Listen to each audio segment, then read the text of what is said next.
And welcome to a brand new episode of Dylan Knows on Sunday at 12 o'clock today. Pretty good reason for that. Today is I had my church as I always do, and we had, I would like to call them the A team because they were very fast, and big church is an hour. They got us out there in 40 minutes, which was amazing considering some of the priests we do have. I decided, you know what? I got home at about 11:30. It's like, yeah, why wait an hour? So let's get right to it. So, without further ado, welcome to Dylan Knows. What is Dylan Knows? Well, I'm on episode 85, so I always have to say this because I have no idea when I get new viewers or whatever. But I have 85 episodes under my belt. Well, actually, 84. I'm working on number 85 right now. It's a show I do every Sunday. Sometimes there might be some Saturdays in there, maybe some Fridays, depending on schedules, availability, stuff like that, of my co-hosts. I actually do have co-hosts. It's a weekly show, so I do one every Sunday. But the beginning of the month, the first Sunday of the month is my comic book show with my co-host MJ Khan. The second Sunday of the month is my list show with my co-host Gigi Fletcher. This is my third week, so I used to be my Supernatural show with the lovely Daphne do, but we pretty much covered everything we wanted to hit with Supernatural, and she has an extremely hectic schedule. So we decided and split up amicably, so that's all good. So now, to fill the time now, I do what I call my Out of My Head show, where I just talk to myself through this little device right here out to all you guys.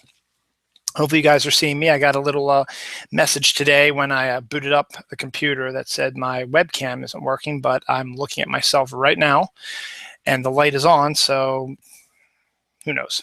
I don't have any viewers right now, so I can't tell if this is actually going out live or not. So hopefully we'll get some viewers coming in eventually and let me know that they can see me and hear me perfectly, because I have had a history of problems with the computer. And then the fourth week will be my international show with my co-host Bronwyn. However, unfortunately, and we'll be getting to this a little later, but unfortunately, this couple day or so ago, Friday, Saturday, Bronwyn's father passed away. So our thoughts and prayers are with her. So she will not be doing the show next week with us for obvious reasons. I haven't decided what I'm going to do yet. I've got a few options. But we will have a show next week, and I'll let you guys know through my Twitter, at Holidill and at Dylan Proco, which are my two Twitter accounts. Dylan Proco is mostly based about this show, though I use it sometimes as a secondary Twitter, because my Holidill Twitter, I've got over 2,000 followers, and it's hard to filter some of the stuff, whereas Dylan Proco, I only got about 400. So anywho, rather not followers, following, I should say. I'm not that popular. Anyway, I should be, though. Anyway, and then that's the fourth Sunday of the month. However, there are some months of the year that there's a fifth Sunday. This month is one of those, and I usually do a special event for fifth Sunday. And again, I don't know what I'm going to do just yet. It really depends on what we do next week. So got some options on the table. And so just, as I said, just keep following my Twitter, and I'll let you guys know, keep you updated and informed on this. So what is my Dylan Knows Out of My Head show about? Basically, as I said, for about 2 hours, I talk about whatever I feel like. Things I'm going through, things I've noticed, contemporary things, memories, just whatever's out of my head. So without further ado, I got a pretty packed show this week, the theme of which is nostalgia. For various reasons, we'll be discussing this new trend of nostalgia happening in the world of movies and television shows. We'll also be talking a little bit of nostalgia to my past, some personal stuff from my past. We will be waxing nostalgic on the classic cult TV show Lost. We'll talk about that a little bit later in the show. We'll be talking some not very nostalgic sports stuff, and not some nostalgic proposal stuff, and not some nostalgic new trends. But what I want to start the show off with is, as I mentioned earlier, Bronwyn lost her this week. Coworkers, one coworker from, no, I have these two coworkers I work with are related. So the one is her aunt lost her sister-in-law on Thursday, and that was my other coworker's aunt. So my one coworker lost her aunt, my other coworker lost her sister-in-law, but it's the same person, if you get what I'm saying. And on Tuesday night, I lost my Aunt Patty. She was 54 years old. She died of cancer. You might have seen some of the tweets I've been mentioning, especially this weekend. I tweeted something on Wednesday, but I was told I had to take it down because they hadn't informed everybody yet. So I deleted my my tweets from that. And when they published the obituary, I believe it was Thursday or Friday, I came in and I did my memory of her. Yesterday was her viewing and celebration, mass, whatever you want to call it. It wasn't a funeral because she was cremated, so there wasn't a body to view. It was just a gathering of her friends and family, and we had a service. Not really a church service. It was just basically a guy talking. There was some religious readings and stuff like that. And it was a very nice service. And then afterwards, there was a reception in the basement of the funeral home with food and stuff like that, so we could hang out with family and friends. But I wanted to eulogize my aunt today because it's been almost a week since she passed. Tuesday, as I said, will be a week. She did die of cancer. They discovered the cancer back in September, and she did get some chemo work done on it, but when they went back in for a checkup, it didn't get it all out, and the stuff that was left was stuff that was incurable, basically. So she only had a matter of time. There was a time during the service yesterday where the priest, or not really priest, but the guy who was presiding over the service said, if there's anybody who wants to add anything or say anything, to do it then. And no one really did. And I was struggling because there was something I wanted to say, but I just couldn't find, I guess, my nerve to do it because, to be honest, I really didn't know her that well. I know that sounds odd, but let me give you a little background. It's my dad's brother, Uncle Frank. It was his wife, Aunt Patty, my Aunt Patty. My dad is the oldest of 6 kids. Yeah. And he lost his dad, my grandfather, when he was 13 years old. My Uncle Frank, who's the youngest in the family, was only 1 year old. So he never knew his father. Now, my dad, being the oldest, sort of took over as a father figure, not just for my Uncle Frank, but for his 2 other brothers and 2 sisters, along with my Uncle Frank. So he was like the father figure. And real quick, before I continue, my one viewer, whoever you are, am I coming through clear? If I am, you can either tweet me or put up in the Q&A if you're watching through Google+. But I'm talking about my aunt right now. So my dad was the oldest at 13, so he sort of became the father figure for the rest of his siblings. My grandmother was still alive, and she helped out best she could too, but she had just lost her husband, so it was kind of rough. So my Uncle Frank basically really only knew my dad as his father. Now, I was going to remember this story. My Uncle Frank is about 10 years younger than my sister, which puts him right now at the age of 55. So I believe when he was about 10 years old, 9 or 10 years old, when my parents got married, my Uncle Frank thought he was going to move in with them because my dad was the only dad he really knew. And he was 9, 10 years old, so he really didn't understand a lot of stuff and was heartbroken when he wasn't allowed to, I guess, as it were. So my Uncle Frank always had this connection with my dad and my mom, actually, which is interesting. My mom's parents, my grandparents who lived in DC, he went down to their, thank you, John. All right. John, hearing you loud and clear. Dylan, Helena is also listening. Thanks, guys. I just wasn't sure. As I said earlier in the show, my computer said that my webcam wasn't working, and I wanted to make sure that it was. So thanks, John, for that. And thank you, and Helena, for watching. So what's interesting is my grandparents lived outside of DC, and one summer, my Uncle Frank, I guess when he was 12, 13, 14 years old, whatever, spent a week or so with them. Not with my mom, not with my dad, just with them. I guess they had met each other and met each other during other family gatherings. My parents were married and stuff like that. So he went down there and he helped out, doing stuff, mowing lawn, cleaning the house, and they fed him and took him places and stuff like that. So that was kind of cool. And then it was really, really interesting. And then we came along, my sister and I, and he was getting older, obviously 10 years older than my sister, and that makes him 13 years older than I am. And so, he was starting to get some ground on his life. And as I was getting older, we would have our family gatherings. And there was one day, I forget if it was 4th of July or a birthday or something like that, but Uncle Frank brought a woman to the party, and her name was Patty Simmons. She was a very nice woman, reminded me a heck of a lot of my sister in facial and hair and stuff like that.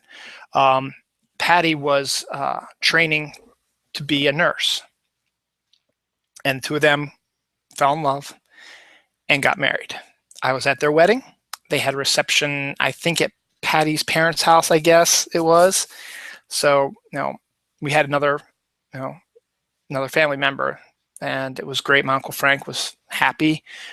He now was old enough that he understood what was going on, and now he could start his life fresh with my Aunt Patty. They had 2 kids, my cousin Kelly, who I think is 25, 26 years old, something like that, and my cousin Alex, who is the youngest of all the cousins at the age of about 21, 22 right now. So he was the youngest when we were growing up. So as I said, we had a really big family, and our families, once my folks kind of got divorced, and we weren't shuttled between houses, but we had to spend time with my grandparents, my mom's parents, and then my dad's side of the family also. As I said, I've got my dad, my Uncle Philip, my Aunt Kathy, my Uncle Jimmy, my Aunt Terry, my Uncle Frank. So all of them, with the exception of Uncle Jimmy and Aunt Terry, had families also, married, had kids. So I had a lot of cousins. Let's think about this. I've got 5, 8, 10 cousins on my dad's side alone. So, and they were all within my age range. Well, not really, but we were still kind of young. I mean, there was still enough of a bridge that, as I said, Alex is about 21, 22 years old, and I'm 42. So it was about a 20-year difference. So when he was born, I was like in my 20s, and I was always like the fun uncle. So when, we went over and they were kids, I would let them tackle me and fight me and do stuff like that, because I'd always hung out with the cousins. Now, the way our family worked, my dad's family worked, was the grown-ups would sit upstairs and they drink and they talk amongst themselves, or during the summer when we had our 4th of July parties, they would do the badminton, which is our tradition, or horseshoes, or I can't think of the other thing we used to do a lot. It would probably come to me out of the blue, and I'd be like, bocce ball. And that's what it was. It was bocce ball. Bocce balls, it was bocce ball. And they would do that. And then I would be playing with my cousins. My sister was in that era because my sister was the oldest grandchild. She was the firstborn. I was the second-born. And my Uncle John, my cousin John, my cousin Jenny, and then cousin Kelly, and cousin Kate's in there first, then cousin Kelly, and so on and so forth, and down the line. And cousin Paul's in there too. And so I had a lot of cousins to play with. And so as the grown-ups were doing their own thing, I was playing with the cousins, because that's what you do. You're a young kid. You're not going to want to sit upstairs and listen to a bunch of grown-ups moaning and groaning and talking about stuff that bores the living hell out of you. You're going to want to play. You're going to want to run around. You want to pretend. You're going to want to throw balls. You want to roll down the hill. You're going to chase each other, play tag. You want to do all that. So Aunt Patty, being one of the grown-ups, she would be upstairs and she would be chatting with the grown-ups. Now, she always, would always say hi to us, give us hugs and kisses, and stuff like that. And gradually, as we all got older, we didn't play as much together, obviously, because the cousins soon got to be in their 20s and 30s, and so we started joining. Well, we still hung out a lot together, and we talked a lot together. But then we would still interact with the grown-ups now, because now we could relate to them in a similar way as well. And so we were able to do that. So I got to know her a little bit better, but still not so much, because at this time she was an oncology nurse up in Bel Air, which is northeast Baltimore County. So there were times when we had our parties that she wasn't there because she had to work at the hospital. And that's the other thing you got to remember about my Aunt Patty. She was a nurse. She worked with oncology patients. So, and my mom made a really good point also, because my mom and my dad got divorced a long time ago, but she still remained friendly. She had been in my Lang family, my dad's side of the family, had been around them for basically 20 years. So she knew them really well. And even though even though they got separated and they got divorced, whenever we saw them, they would still, they did not leave on bad terms. So they would still ask about my mom. My mom would ask about them. And occasionally when we would have big celebrations, like when my grandmother turned like 70, 75, 80, and we had big parties for that. Since my mom knew her for 20 plus years, it was her mother-in-law for 20 plus years, she of course wanted to come to the party. And of course my dad and everyone was like, hell yeah, come. And she got to reconnect with my Aunt Kathy, who was the one she really, really hung out with a lot, and my Uncle Jimmy, and even my Aunt Terry somewhat too. And she was brought back into the fold, and she remembered my cousins, and they loved her also. And she remembered my cousin John Paul, and Jenny's mother was my Aunt Brenda. My Uncle Philip, my Aunt Brenda, and Paul was born, and my Uncle Philip remarried Mary Beth and had 2 more kids, my cousins Liz and Alex. Greg, I'm sorry. Alex is Uncle Frank's son. And so, so my mom was welcomed into the fold and back in the fold, and was always thought of and always asked whenever I saw my relative. When we had our regular events, they would always ask, hey, how's your mom doing? Stuff about that. My dad still talked about it too. They got separated and divorced on good terms.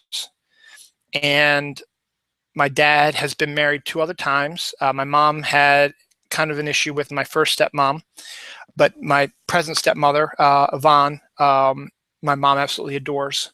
And Yvonne absolutely adores her also. So it kind of works out. I've been very lucky when it comes to my family, not just my parents who are divorced being cordial to each other, but you always hear the horror stories that, oh, I hate my mother-in-law and her family, stuff like that. I love my mother-in-law. I adore my mother-in-law, adore my father-in-law, adore all my in-laws. Dawn's family is awesome, and I love them as much as regular family. My stepmom, Yvonne, has a son from another husband. Her husband, she got divorced from. They had a son together, Ryan. He's my stepbrother. I love him like my brother. And he got involved in our family also when he was younger, and now is a big part of our family too. So our family is very, very open and loving, and it's always great. And I feel extremely lucky that all this happened.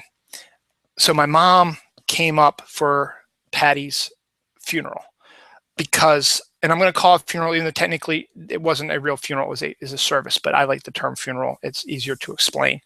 And she came up, and she didn't have to, but she did. Same thing happened when my grandparents died. When my grandmother died, my dad, they had been separated, divorced for a while. My dad still came down. When my grandfather died, he did the same thing. He came down again too. When my grandmother died, my dad's mom, when she died, my mom came. So it's always nice to see that they'll add love for each other, not just through my sister and I, which they'll be forever connected, but still nowadays, 20, 25, 30 years since they've been divorced, they're still get along really well. And that's amazing. So she came up for the funeral and was able to reconnect with my Aunt Kathy, my Uncle Jamie, my Aunt Terry, and my cousins. And it was really nice. So Patty was a nurse for oncology. So my mom was talking to me yesterday. She called me after the funeral, about a few hours after the funeral, just to make sure I was okay and to thank me for hanging out with her, because she really didn't know a lot of people at Patty's service. And she said that she also wanted to say something when the speaker said, if you want to say something up there, but she wasn't sure how to bring it about because she really didn't know Patty that well. She knew Frank, but she really didn't know Patty. She met her maybe once or twice at some of these gatherings we had. She wanted to mostly thank her for being a nurse, because my mom truly believes, and I agree with this too, that she believes that nurses don't get enough credit for what they do. And they are amazing people, and they put their lives on the line sometimes to save your life. One of my favorite pictures I've seen, there's something I follow on Twitter called Historical Pictures. It takes place in the 60s in the South, 50s and 60s in the South, where there were 3 black nurses saving the life of a Ku Klux Klansman who had been injured in whatever reason. Just let that sink in. The Ku Klux Klan hates black people. And 3 black people who know this were saving his life to make sure he survived, because that's what they do. They're nurses, and they deserve a lot more credit than they get. And my aunt was a nurse. She was one of the sweetest, nicest people you've ever met, always thinking of other people besides herself. My Uncle Frank wrote a eulogy for her that he couldn't read, so the speaker read it for him. And in it, he's like, she was always the one to say, I'm sorry that I'm putting this burden on you. I'm sorry I'm doing this. I'm sorry I'm doing that this is happening, because she doesn't want to burden her loved ones with her problem. But we know she wasn't burdening us, because we loved her. And she risked her life helping other people. She would work long hours, 24 hours sometimes, without a break, trying to save people. Sometimes she succeeded, sometimes she didn't. And I can't even imagine what that's like. Now, going back to my Uncle Frank, he lost his, as I said earlier, he lost his dad at the age of 1. When my Uncle Frank was 1 year old, my dad was 13. And he died of a heart issue. And so now my Uncle Frank, who is the youngest of my dad's family, is also the first to lose their spouse. It's kind of sad, isn't it? What I wanted to say, but I didn't have the guts or the nerve to go up and say, was there was a line from the Return of the King, the movie Return of the King from the Lord of the Rings trilogy, where it looks like all is lost. The bad guys are invading the city, and Gandalf and Pippin are preparing themselves to know that they're about ready to face odds that they cannot beat, and they know they're probably going to die. And so Pippin, being a hobbit, really has no knowledge of what's been going on except for what he's discovered during this year-long adventure that he's been on. And so he's never quite experienced anything like this. So he says the line like, I never expected that I would die this way, or go out this way, or it would end like this. That's what it was. I never expected it would end like this. And Gandalf gets this big smile on his face and says, oh, this isn't an ending. It's just a part of life. And this is what I wanted to say at Patty's funeral. And Gandalf goes on and he says, when the gray skies of this world passes, meaning you died, you get shiny silver surface. And then when that disappears, you see white shores and green grass as far as you can see, and a swift sunrise. Just the descriptions of a possible heaven, how gorgeous it is, how the colors are so smashing, and how peaceful and happy and loving it is. Aunt Patty had cancer. She was in a lot of pain.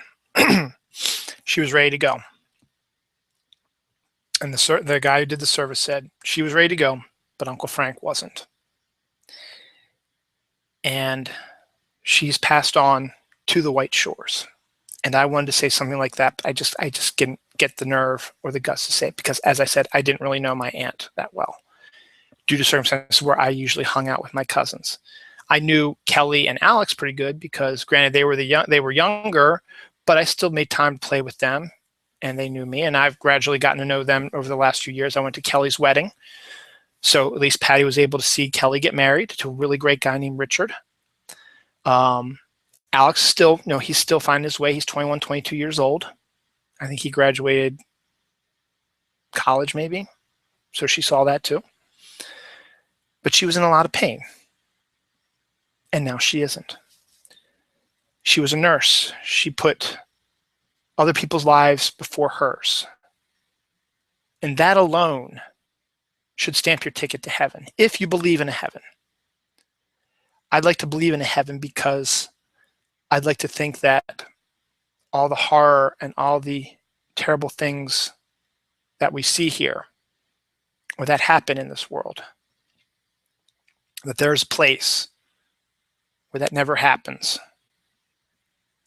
And you're able to reconnect with loved ones you've lost before. Now, I don't want to get all maudlin. I don't want to say that the whole world is terrible. It isn't. There's a lot of good stuff. But when you're in pain, like my Aunt Patty was, it's cruel to keep them in pain when you can let them go to this dimension, another place, whatever you want to believe in, whatever your religious beliefs are. And every religion has some sort of heavenly place. I'm not sure about atheists, though, because I don't know. I'm not an atheist, so I don't know what their belief system is. But every religion has some sort of final resting spot that you go to, where everything is perfect, everything is good. And to get there, you have to be a good person. I strive to be a good person. I try to get my kids to be good people. And so far, I think I've been doing a pretty good job. My Aunt Patty was a good person. She should be in heaven right now, looking down on us, smiling, happy, no longer in pain, reconnecting with her brother, who she lost from cancer a few years ago, reconnecting with any lost pets that they might have lost, because don't let anyone else tell you otherwise. Pets are part of the family also, and it's just as hard losing a pet as it is losing a loved one, because they are a loved one. And reconnecting with ancestors you never even knew, but who without them, you wouldn't be here. I'd like to meet my great-great-grandfather. I'd like to meet my great-grandfather. I'd like to know about my grandfather on my dad's side, who died when my dad was 13. I never got to meet him. I'd like to meet Dawn's grandfather, who died just before Dawn was born. I'd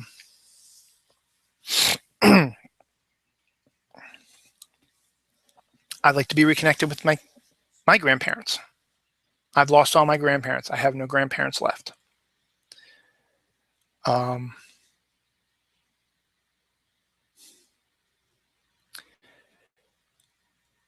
I truly believe there is a heaven. I believe my Aunt Patty is there right now. Maybe slightly sad because she can't see Uncle Frank or Kelly and Alex, but maybe she can. And that's the thing, we don't know. And that's where you got to think about things. Heaven is the next great adventure. And I'm going to call it heaven because that's what I believe in. Afterlife, whatever you want to call it, it's the next great adventure. No one knows what it's like until they're there. You have your assumptions about what is, because that's what you've been told through visions and stuff like that people said in the Bible or whatever. People have their descriptions of what heaven looks like. But you're not going to know until you're actually there. And the way to get there is to live life to the fullest, be a good person,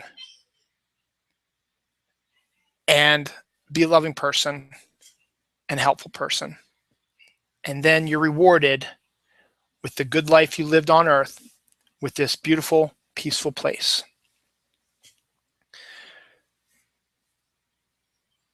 As I said, I really don't know. I didn't know my Aunt Patty all that well. I've been to their house a few times for Christmas. But the fact of the matter was, I had her in my life for at least 25 plus years. And that's a quarter, basically, of a life.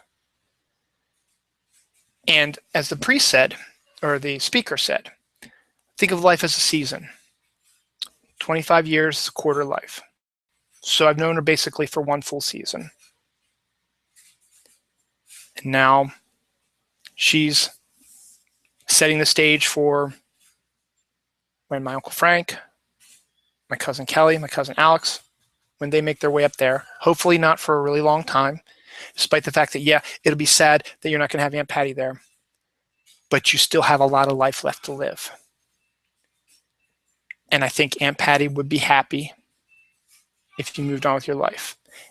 It's going to take some time. My Uncle Frank really didn't have a chance to let it sink in yet because he's busy setting up stuff like that. But my wife pointed out perfectly, says, that was pretty much it yesterday. And from this point on, it's going to be silence, emptiness, and hopefully Uncle Frank, with the love of our family, will be able to get past that and look to his children. Look what he has to look forward to. He possibly is going to be a grandfather sometime down the line. I'm sure Kelly would love to be a mother sometime. And her and Richard are a wonderful couple. They've been married for about 2 or 3 years now. And they're just, Richard is a fantastic guy. Kelly's a wonderful girl. They're going to make excellent parents. And I cannot wait to see their child. When and if it comes around, because once again, it might not come around right away. People have kids when they feel like it. I didn't have kids till I was 33 years old. I didn't get married till I was 30. Kelly's already married. She's in her mid-20s. She's got plenty of time. But Uncle Frank now has a chance to look forward to being a grandfather down the line. He also, hopefully, might have a chance to be father of the groom when Alex gets married eventually down the line. He'll be able to have a wedding, another celebration for the family. And they're going to keep coming to our events. My family's not going to shun him, and it's going to be the exact opposite. They're going to be with him more. They'll invite him over more for dinner. They'll get together more often. And things will get better gradually. It's going to take time. It always does. I'm just saying this not from any experience, because I do not want to go through that experience that my Uncle Frank is going through right now. If I lost Dawn today, I would be absolutely devastated. If I lost Dawn and my kids, I don't know if I could go on. But hopefully things won't be that way. And hopefully things will continue for a long time. And hopefully things will continue for Uncle Frank, and he'll move on with his life. Never forgetting Patty, because you're never going to forget Patty, because she's unforgettable. But you also got to, not right away, obviously. You want to give it a couple years to, let things sink in. And eventually, when you are ready, you can go back out there. If you want to go, maybe start dating again. Or if you don't, it's your prerogative. But continue to live. Right now, Uncle Frank, it's hard for you to even imagine life going on because the woman you've been married to for 25 plus years is gone. I've only been married for going to be 15 years in October. You got 10 years on me. I can only imagine what that must be like for you. But remember, you have a lot to look forward to. You will be a grandfather one day. And being a grandfather, just from what I've seen from my dad and my father-in-law, is one of the greatest feelings in the world. My Uncle Philip even. My Uncle Philip has always seemed to be kind of a straight-laced accountant type, very, very serious about things. Very, he's grandfather. He's been a grandfather for a few years now, about 4 or 5. It might be longer than that, like 6, 7 years now.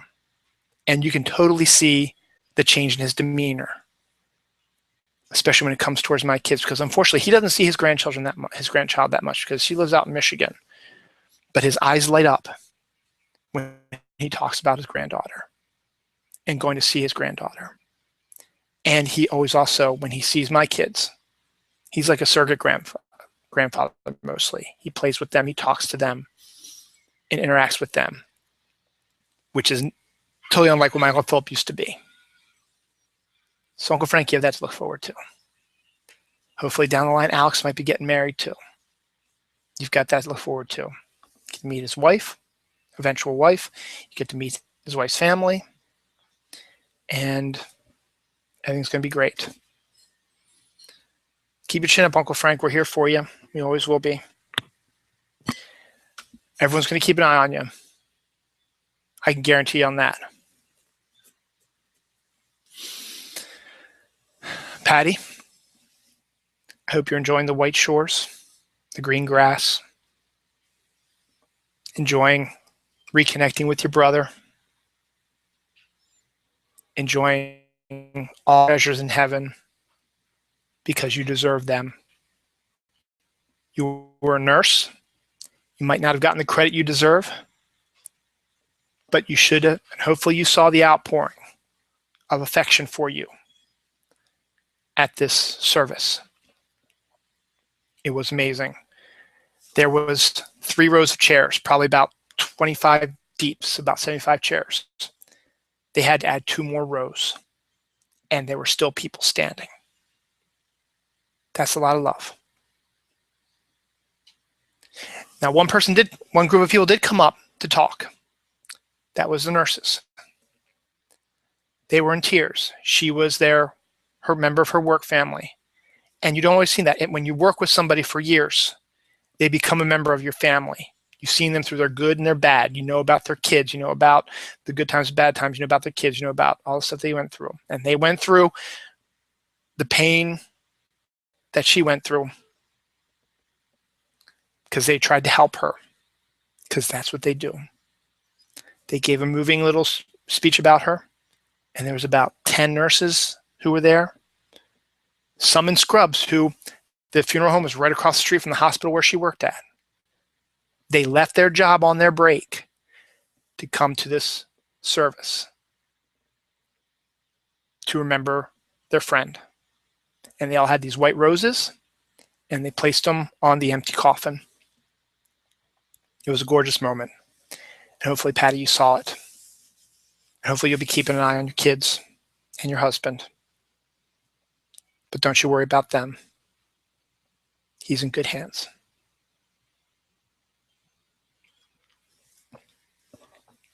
John McGevna, thank you very much, sir. Dylan, you have just given a beautiful eulogy for your Aunt Pat. The beauty of giving it here is that it is now part of social media on the internet and will live forever. Generations yet unborn of your family will be able to hear what you said about Pat. Thank you, John. That's what I was hoping for. And my friend Gary Harris. Well said, my friend. Thank you, Gary. Death has been very interesting for me. As I said, I didn't really know Aunt Patty that well, but I still knew her for 25 plus years, and I'm still emotional about it. Not as emotional as some people who might know her better, but still emotional because she was a member of my family. I lost my grandparents back in the late 90s, within 6 months of each other. I always like to joke, this is terrible, but I always like to joke that my grandmother liked to mess with me deliberately. On my 21st birthday, she had triple bypass surgery. So obviously I wasn't going to celebrate my 21st birthday on my birthday because I was worried that she might not survive. So we did it a month later. My sister took me out a month later. Flash forward to about 96, 97-ish. She passed away on the 14th of June. And my mom and my Aunt Jane set up the funeral and the wake for June 19th, which was the day before my birthday. Lovely service. It was at my grandparents' house. They had a nice big yard. My grandfather was suffering from Alzheimer's, but he still kind of knew what was going on. And he made a nice little speech at the wake. My dad came down out of respect for my grandmother and to see my grandfather and my Aunt Jane, who I hadn't seen in a while, and to support my mom, who was going through a rough time as well.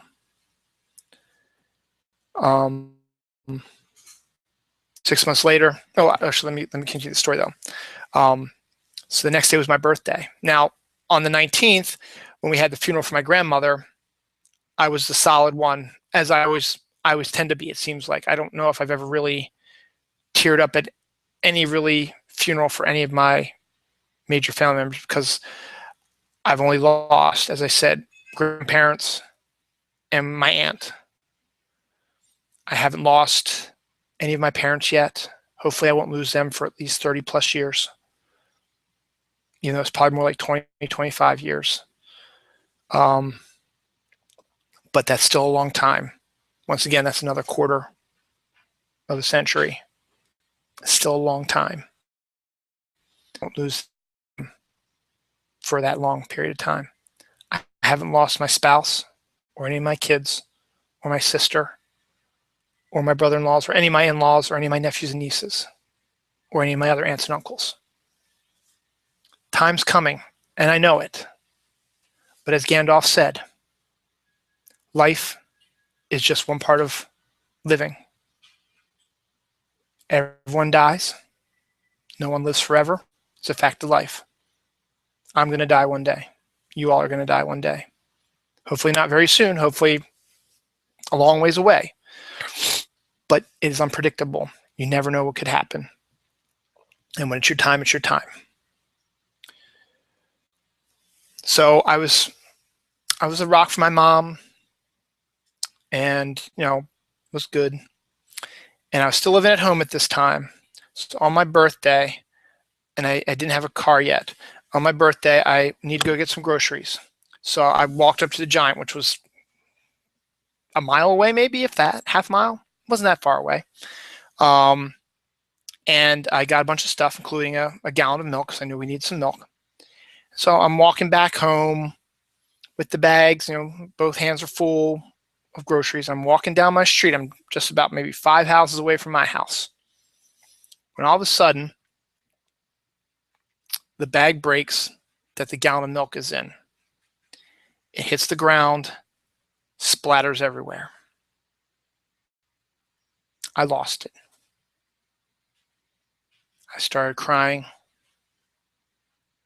I was inconsolable.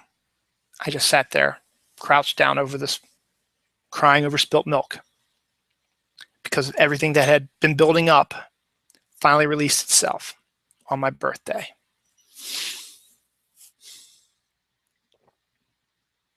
Eventually get myself recovered. My mom helped me out because I was still living at home. And then 6 months later, my grandfather dies. I didn't have another event like that. It was sad, but it was at the same time we knew it was going to happen. He had Alzheimer's. He was starting to get a little, not senile is the proper word, but he was starting to lose it a little bit. Once again, it was for the best. Same with my grandmother. It was for the best also. Got ensconced in her family, and she lost all her grandparents luckily when we were together, so that I could be her, because she was inconsolable, and it was up to me to help her and keep her strong. And I think I did a pretty good job.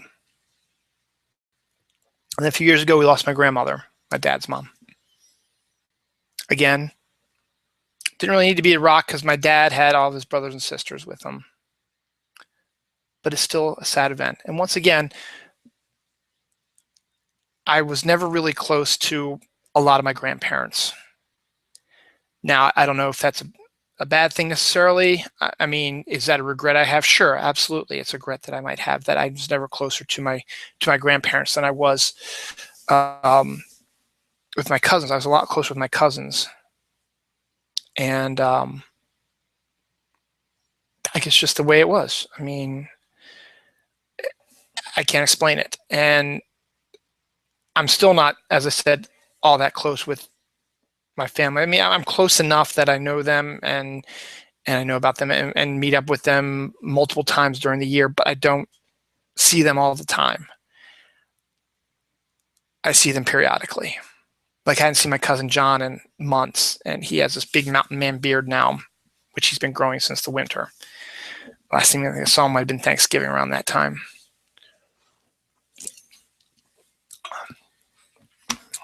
So I experienced that in death before. My first ever experience with death was in second grade. And maybe that's where me trying to be a rock came into play, because I'd never experienced death before. And in second grade, we were doing an experiment. You catch an insect in, old mayonnaise bar, glass mayonnaise jar, whatever. You punch the holes in the top so they can breathe and stuff like that. And you watch them. You draw pictures of them. You learn about the different parts of the bug. You can actually see them moving around and what they do. You can learn all about your bug. I picked a yellow jacket. It was easy to get. I put a cookie into the mayonnaise jar. Yellow jacket flew in there. Put the top on it. Punch the holes in it. You could breathe. There's my insect. Took it to school. A day or so later, my insect was the only one that died.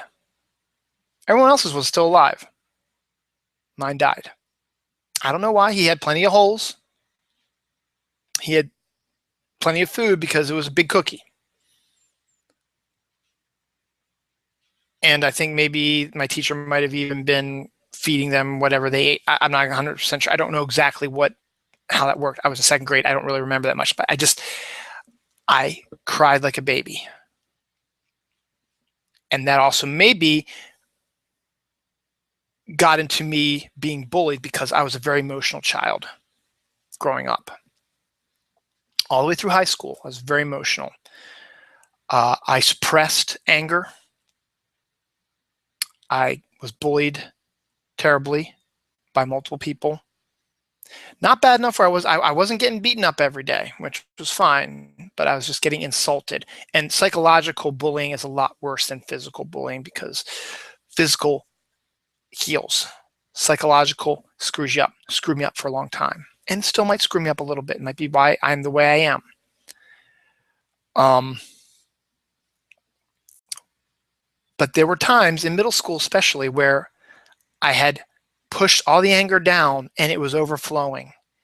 And the slightest thing set me off, and I just railed against whoever it was. I remember one thing happened in art class. Some girls were throwing glue balls at me.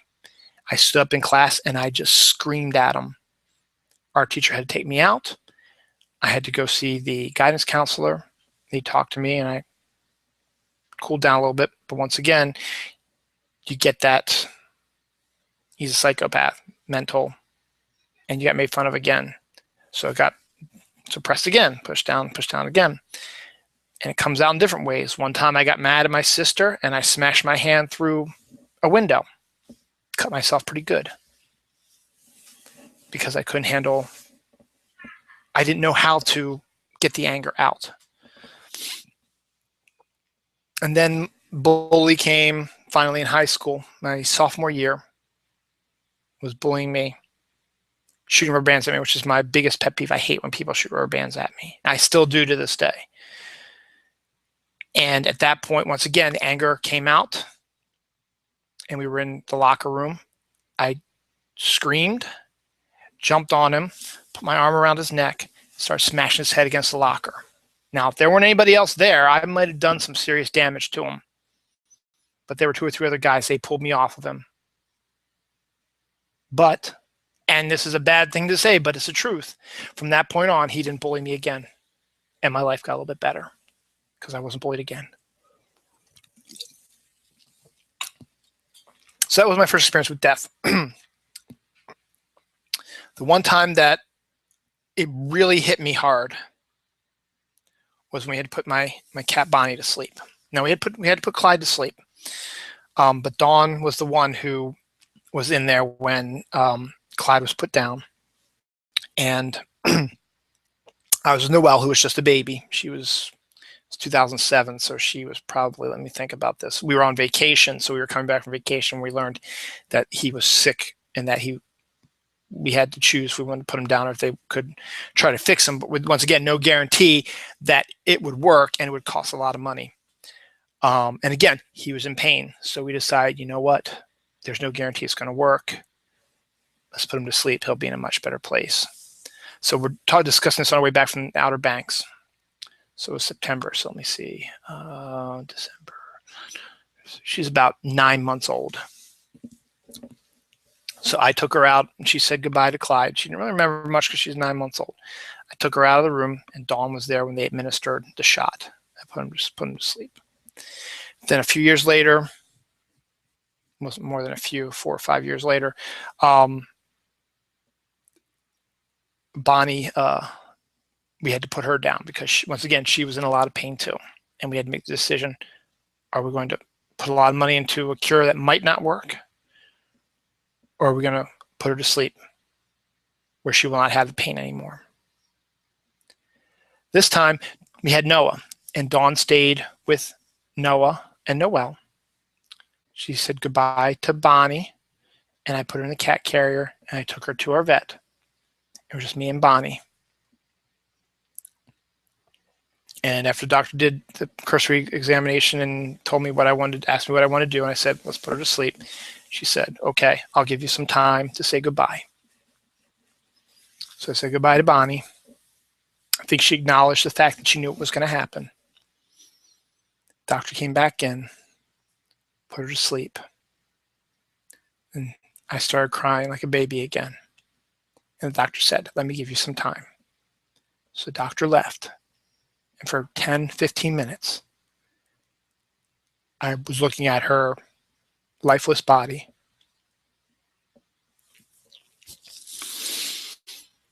Bawling my eyes out.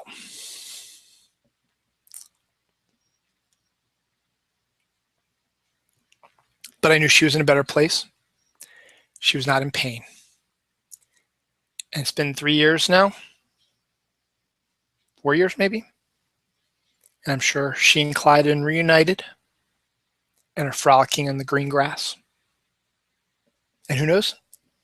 She might know Aunt Patty. They might know Aunt Patty. Aunt Patty might know them. Because I said we don't know what's going on in heaven. Everyone might know everything. Maybe she's playing with them too as we speak.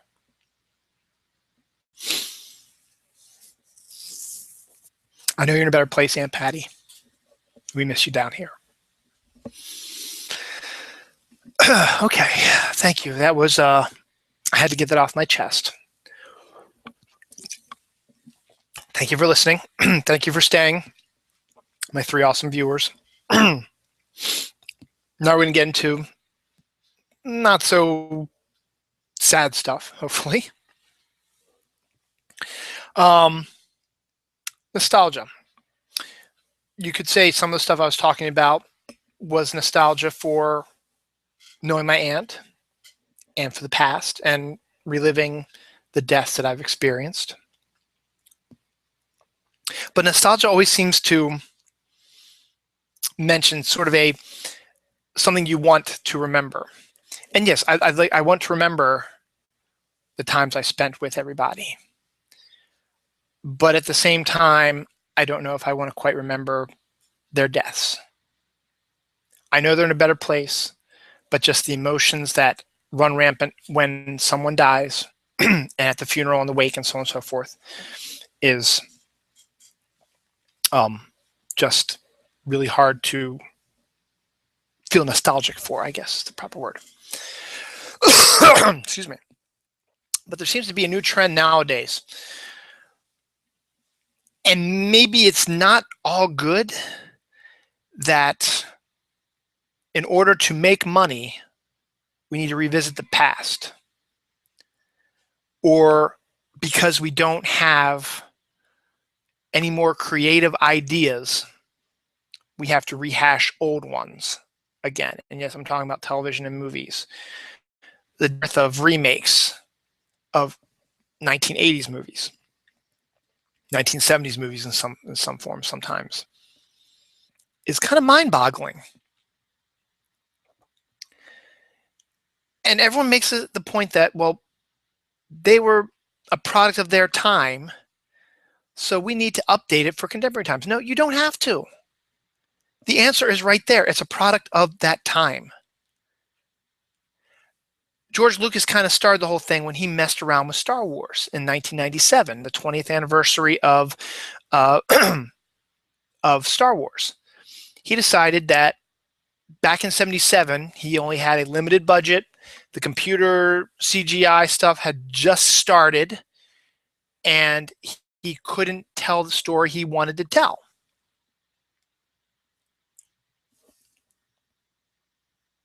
You told the story you wanted to tell in 1977. All you want to do was add special effects. And that's what he did.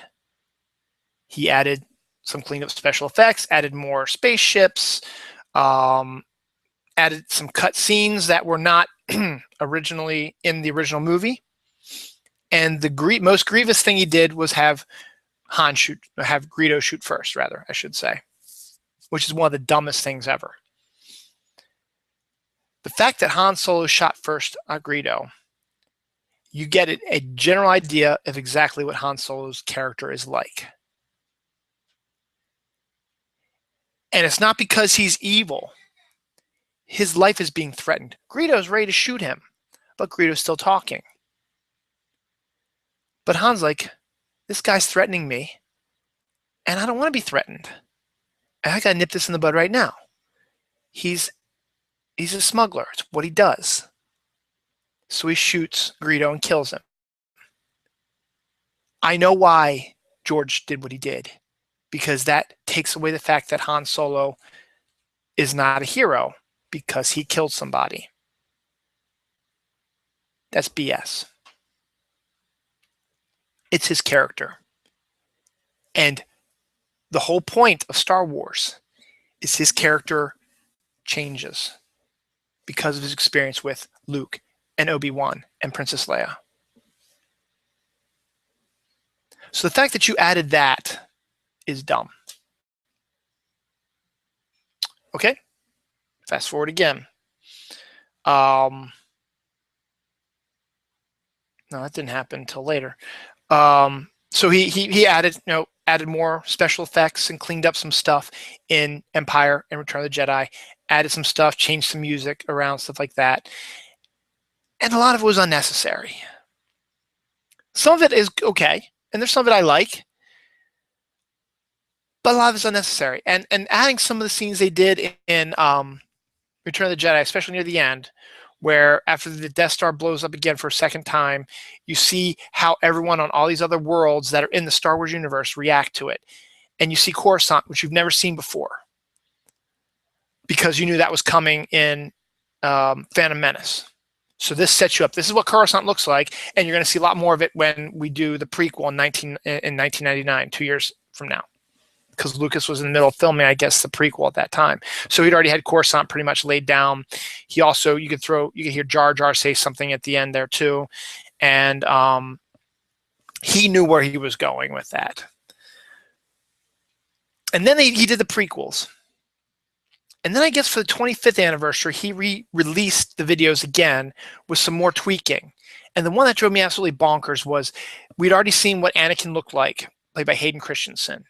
Now, to put him in at the end of Return of the Jedi is dumb.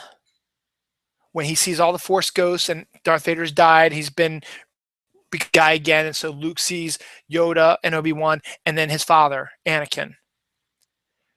In the original movies, and then I think in the special editions, you still saw the actor who played Darth Vader. It wasn't David Prowse. He was the one who did his body during the rest of this, but this was Sebastian Shaw was the actor's name.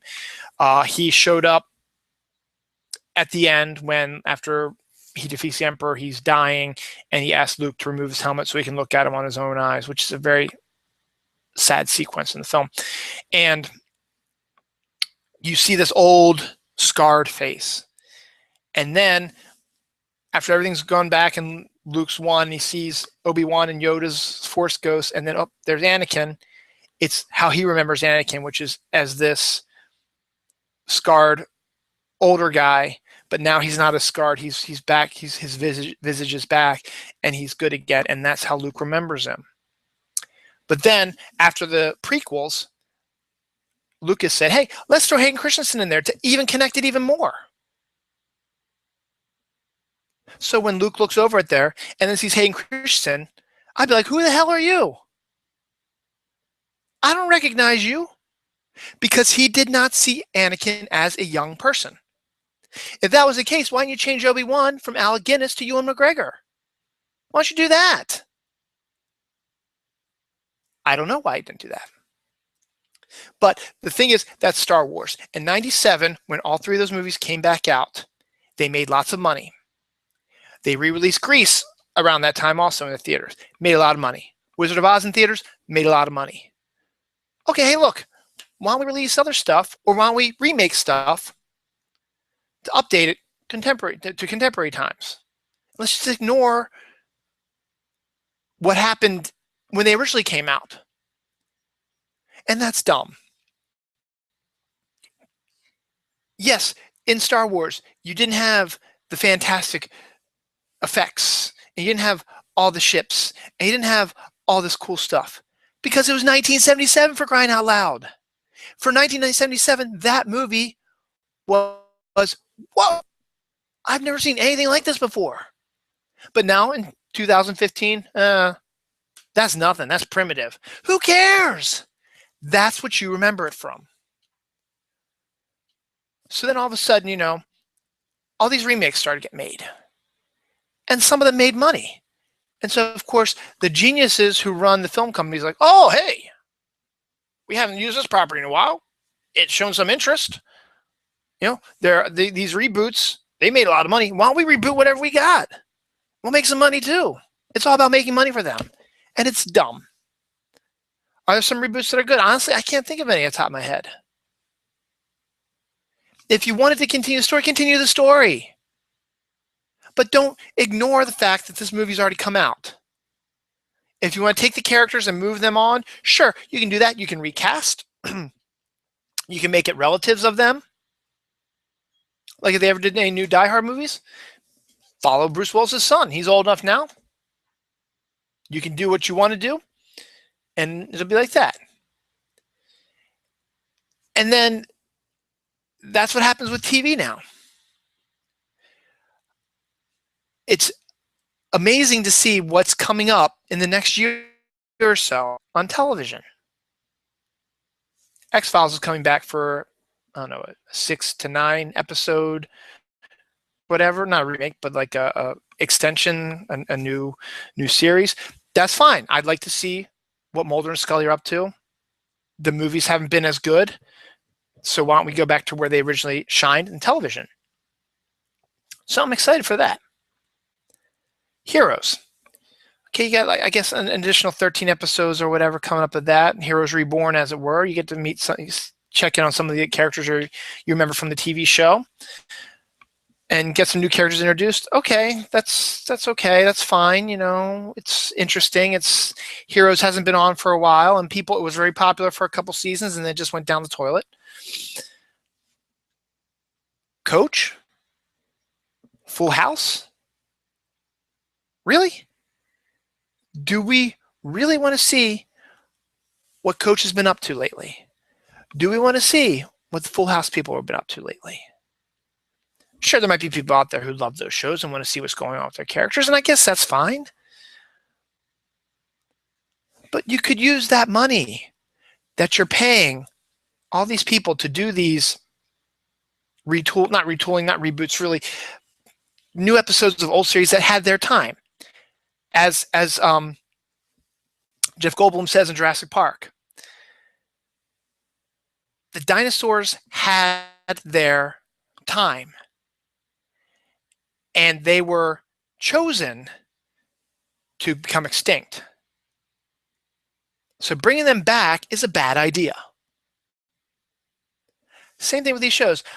Am I excited to see the X-Files? Yes, I am. I want to see what's going on with the X-Files. I'd like to see what they've got planned. I'd like to see what's going on with that. Heroes also. I mean, I guess I'm kind of interested to see what's going on because Noah was actually named after, the one character, Noah, in Heroes. It might be interesting to see what they decide now with this dearth of superheroes being popular in movies and TV now. See what it's like because, once again, Heroes is a little bit ahead of its time. But the back of my head, they had their moment. And they were cut off. X-Files was cut off because it'd gone 11, 12 seasons. It was losing its way. Duchovny didn't want to do it anymore. So you cancel it. Heroes, first season was amazing. Second season suffered because of the writers' strike. And they just couldn't get back the same energy of the third season. Maybe even there was a fourth season. I don't even remember. Because I stopped watching it basically after the second season. But they had their moment. They systematically canceled that series. Coach had its moment. It canceled the series. Full House had its moment. They canceled the series. All right, you're fans of it. That's fine. That's great. What's it hurting? Bring them back. It's not hurting anything. But look, if you keep bringing back old properties, nothing new is ever going to be made. And that's kind of sad. Because these shows, if we had that mindset, these shows would not be on the air. Because they were ahead of their time at the time. Maybe not Coach and Full House so much, but still, X-Files was something ahead of its time. But it was brand new when it first came out. No one had ever seen anything quite like it. Kolchak notwithstanding, but no one. But that was like 10, 20 years after, 20 years basically before the X-Files. So it was a right time, and that's how you do it. You take a general idea, people who take a look at the supernatural, and you make it to a series. You change it up a little bit. Heroes, once again, ahead of its time. At the time, superhero shows and movies were not all that popular. So this came in, the first season took off, skyrocketed, it was fantastic, people loved it. But they didn't, if the series came out now, it wouldn't come out now because it was an original idea. There's no original ideas left, and this is the proof of it right here. Take this money and use it for something original. Now, it doesn't mean there isn't original stuff out there. Yeah, I know on Netflix you've got Orange is the New Black. That's brand new. Someone has never seen that before. It's similar with Oz. Oz was about male prisoners. Now we're talking about female prisoners. But it's slightly different. And it's an original story. It's an original idea. But then you have, are we really in that dire need of original ideas that we have to keep rehashing sequels, reboots, remakes, bringing back TV shows that had their chance? Granted, they're only for mini series. Like 24 did their 13 episode thing, whatever. I guess that was okay. It did really well in the ratings. So of course, people are gonna jump on that. And then when you do have like a show that is creative and different, it doesn't get its audience. And I guess that causes the trouble because that's what they're mostly looking for. But you still got to try because you never know what could be grabbed a hold of and loved.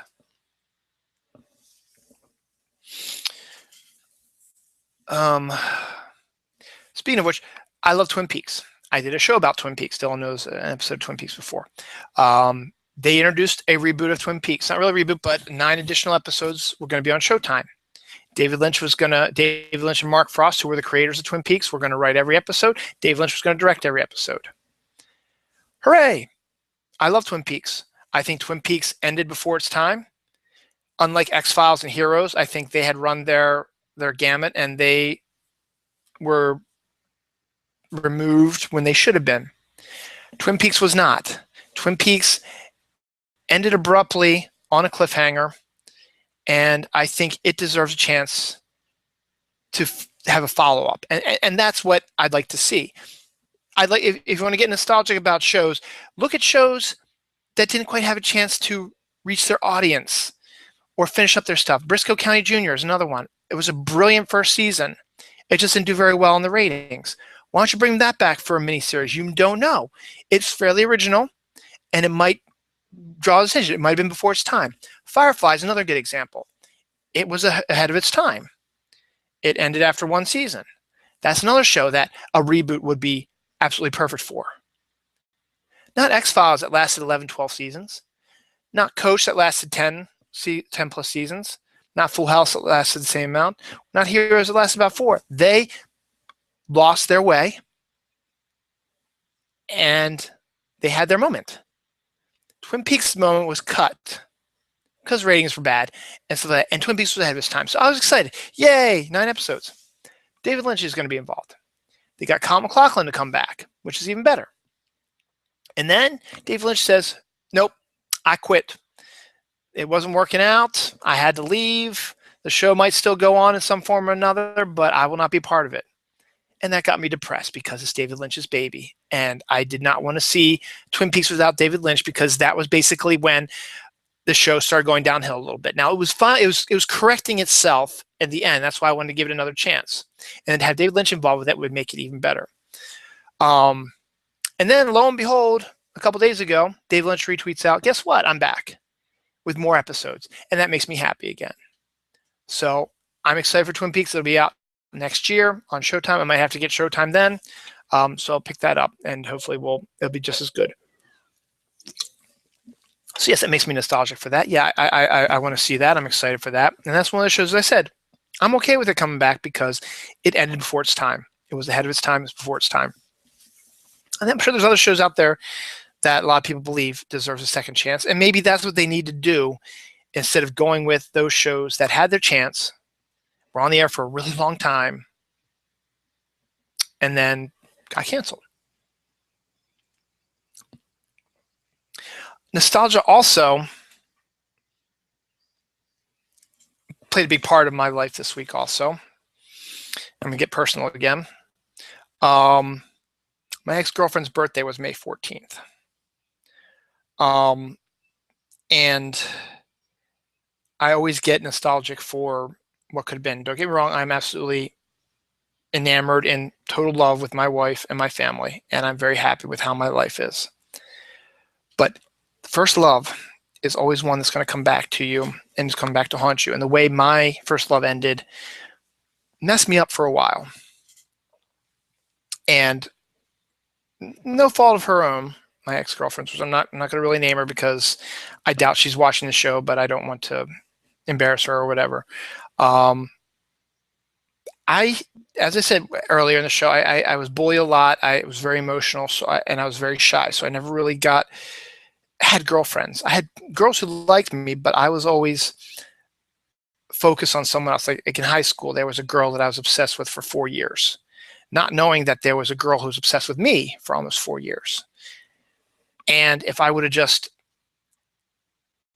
lifted my blinders and looked around a little bit, maybe things would be different. And then once again, senior year, which I'll get into a little bit when I start talking about prom, there were other girls who might have been interested in dating me. But once again, I was so blind when it came to stuff like that. And college started off the same way. There was a girl I met who I sort of became obsessed with my first year of college. And then I met another one my sophomore year. Sophomore year wasn't that bad, though. she wasn't my first love, but there was a girl who gave me my first experiences, if you know what I mean. With the exception of actual intercourse, I got to experience everything else with her because she didn't want to have intercourse, which is fine. But I got to experience everything else. And that lasted for pretty much sophomore year. And then my junior year, she started dating someone else, and it was an amicable split. I was fine with that because that was actually when I was obsessed with somebody, not my sophomore year. My junior year, I became obsessed with someone else. And my sophomore year, and then my junior year, there was a girl who really liked me. And I was blind to that too, because I had the blinders on and I was focusing more on this one girl I was obsessed with. But what could have been?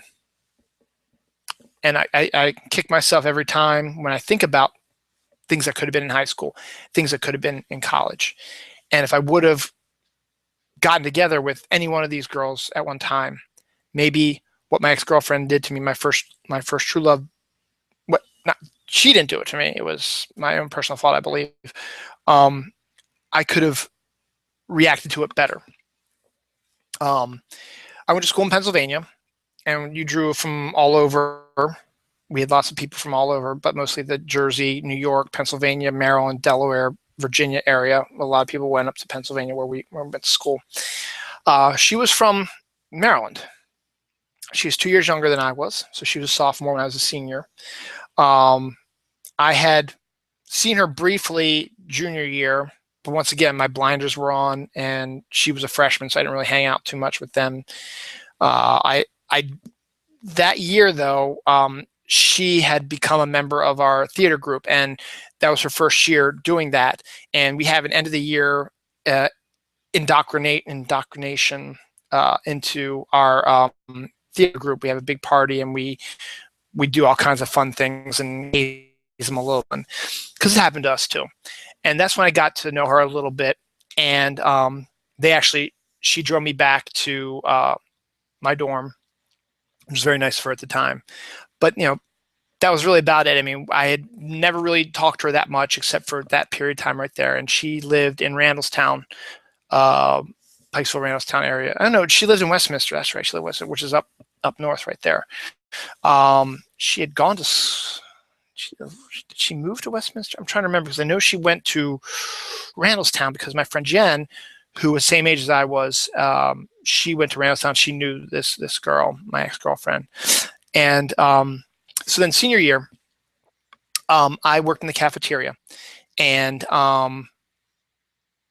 we have about 5 days when school begins, 5 days where just freshmen have to be at school. The upperclassmen don't have to be there. They don't have to be there till the day before classes start. So for 5 days, the freshmen had run of the campus. That way they can get to know their way around, get to know what they have to do, how to get to their classes, what their dorms are like, getting used to their roommates, how they get into sports, how they get their food, and just everything without the craziness of other people being there, upperclassmen, stuff like that. And then that last day is when there's like a mixer where the upperclassmen come and they kind of meet the freshmen, because it was a small college. We had about 1,000 people there at the time. It's a much bigger college now, but at that time there's about 1,000 people at our school, about 300 people per class, something like that. And but if you worked in the cafeteria or in the library or were on the radio or were a member of the newspaper staff or worked in the bookstore or whatever, you could come early. They always needed people at the cafeteria, because even though the upperclassmen weren't there, the freshmen still needed to eat. So we still need people to help serve them, clean up after them, refill the juices and the milks, clean their dishes, stuff like that. And plus train them on how, because a lot of them are going to be working in the cafeteria also. You got to help train them how to work in the cafeteria. And my job was a student lead. I was student lead 3 of my 4 years there. So I basically was the liaison between management and students. So I made sure that they did their job and everything like that, and help train, stuff like that. So I came down, I was able to come early for that. And even if you didn't work or have a class or whatever, if you wanted to come early to get into your dorm room and get set up and get your books before the craziness comes, you could absolutely do that. Not a lot of people did because they wanted to keep their spring break, their summer break going longer, so they would wait till maybe the last minute to show up. But there were some people who showed up, and my ex-girlfriend and her friends were one of those groups of people who came early. And then I remembered our time together during the Domino Players initiation, and they were in the cafeteria. They were always in specific spots, so I started chatting with them more and hanging out with them because they were in the same dorm as I was at the time, and seeing them a lot more. They were sharing some classes here and there, and it was seeing them a lot more, and it was obvious, I guess, to her two best friends that I was enamored of her and she of me. But neither of us were really the type to come right out and say, do you want to go out, do you want to date, whatever. I've never asked anybody out before, and I was still kind of shy. And so I've been trying to build up, because I was starting to have these feelings for her, and I was trying to build up my courage to do that. I didn't know this at the time, but her friends saw that she liked me as well, and they were trying to build her up as well. So what we do is every Friday during the school year, we showed movies like at 6:30, 7 o'clock. Movies that had just come out a few months earlier, and they were free, and you can go and watch them and hang out. It's pretty cool. So we went to go see Reality Bites. It was me and her three friends, and I was sitting next to her. And about halfway through the movie, and that was actually that night was the night I was going to prepare myself to try to ask her out after the movie. But in the middle of the movie, she turns to me and says, "These two think we should go out. What do you think?" And I said, "Oh yeah." So from that point on, we started dating. And we did stuff, for about the first month, everything but the intercourse again, because I found out during that time, you get to know each other, you find out she was virgin, I was virgin at the time. So Halloween night, we de-virginized each other, as it were. And so from that point on, everything was great, it was good. And then like in December, we were going away for Christmas break, and we were going to try to, we had, at Thanksgiving break, we went to see a play together with my mom and sister. And then Christmas break, we were going to try to maybe get together, but it was a hectic time. People, celebrations, stuff like that. Plus she was Jewish, so she had her Hanukkah stuff and I had Christmas stuff. We were able to get together for one night to see each other because, as I said, she lived up in Westminster. I lived in Towson, and I didn't have a car at the time. She had a car, and so I hung out with her friends, and I hung out with friends closer to where she lived. And she asked me if I wanted to go back to her place because it was closer, and I could meet her mom and her stepbrother, and it'd be easier for her, obviously, instead of having to drive me back down. But me being a complete idiot tool, I said, "No, can you take me back home?" And I think that was the beginning of the end for us. So she drove me back home. I kissed her goodnight. She had to drive all the way back out to Westminster. And then we came back for January interim. I thought I did nothing wrong. I thought everything was perfect and great. But she sort of got busy with the acting camp that I had done a few years earlier. I was doing a class like that. And so I didn't really see her all that much. It wasn't dawning on me at any time that we were getting separated, that we were drifting apart. And then one day she came down to see me, and I was expecting, okay, we're going to have, sexy time. Woo, yay. It's been a long time since I've seen her. I understood. We're going to have, finally have a chance to get together. No, she said, I changed my mind about you. And I died. Okay, this is my first love, remember? Yes, I was 21 years old, yes. But I had never had an experience like this before. And it was only for 4 months, but it was a great 4 months. And I'd never experienced getting dumped before. I'm going to say I didn't take it very well. I became obsessed with getting her back, which is always bad, as everyone out there knows. It's always bad to do that. I guess so. What did I do? I bought her stuff and sent it to her mailbox with cards and notes trying to get her back. I tried to smile at her and be nice to her when I saw her, but she was still PO'd at me a little bit.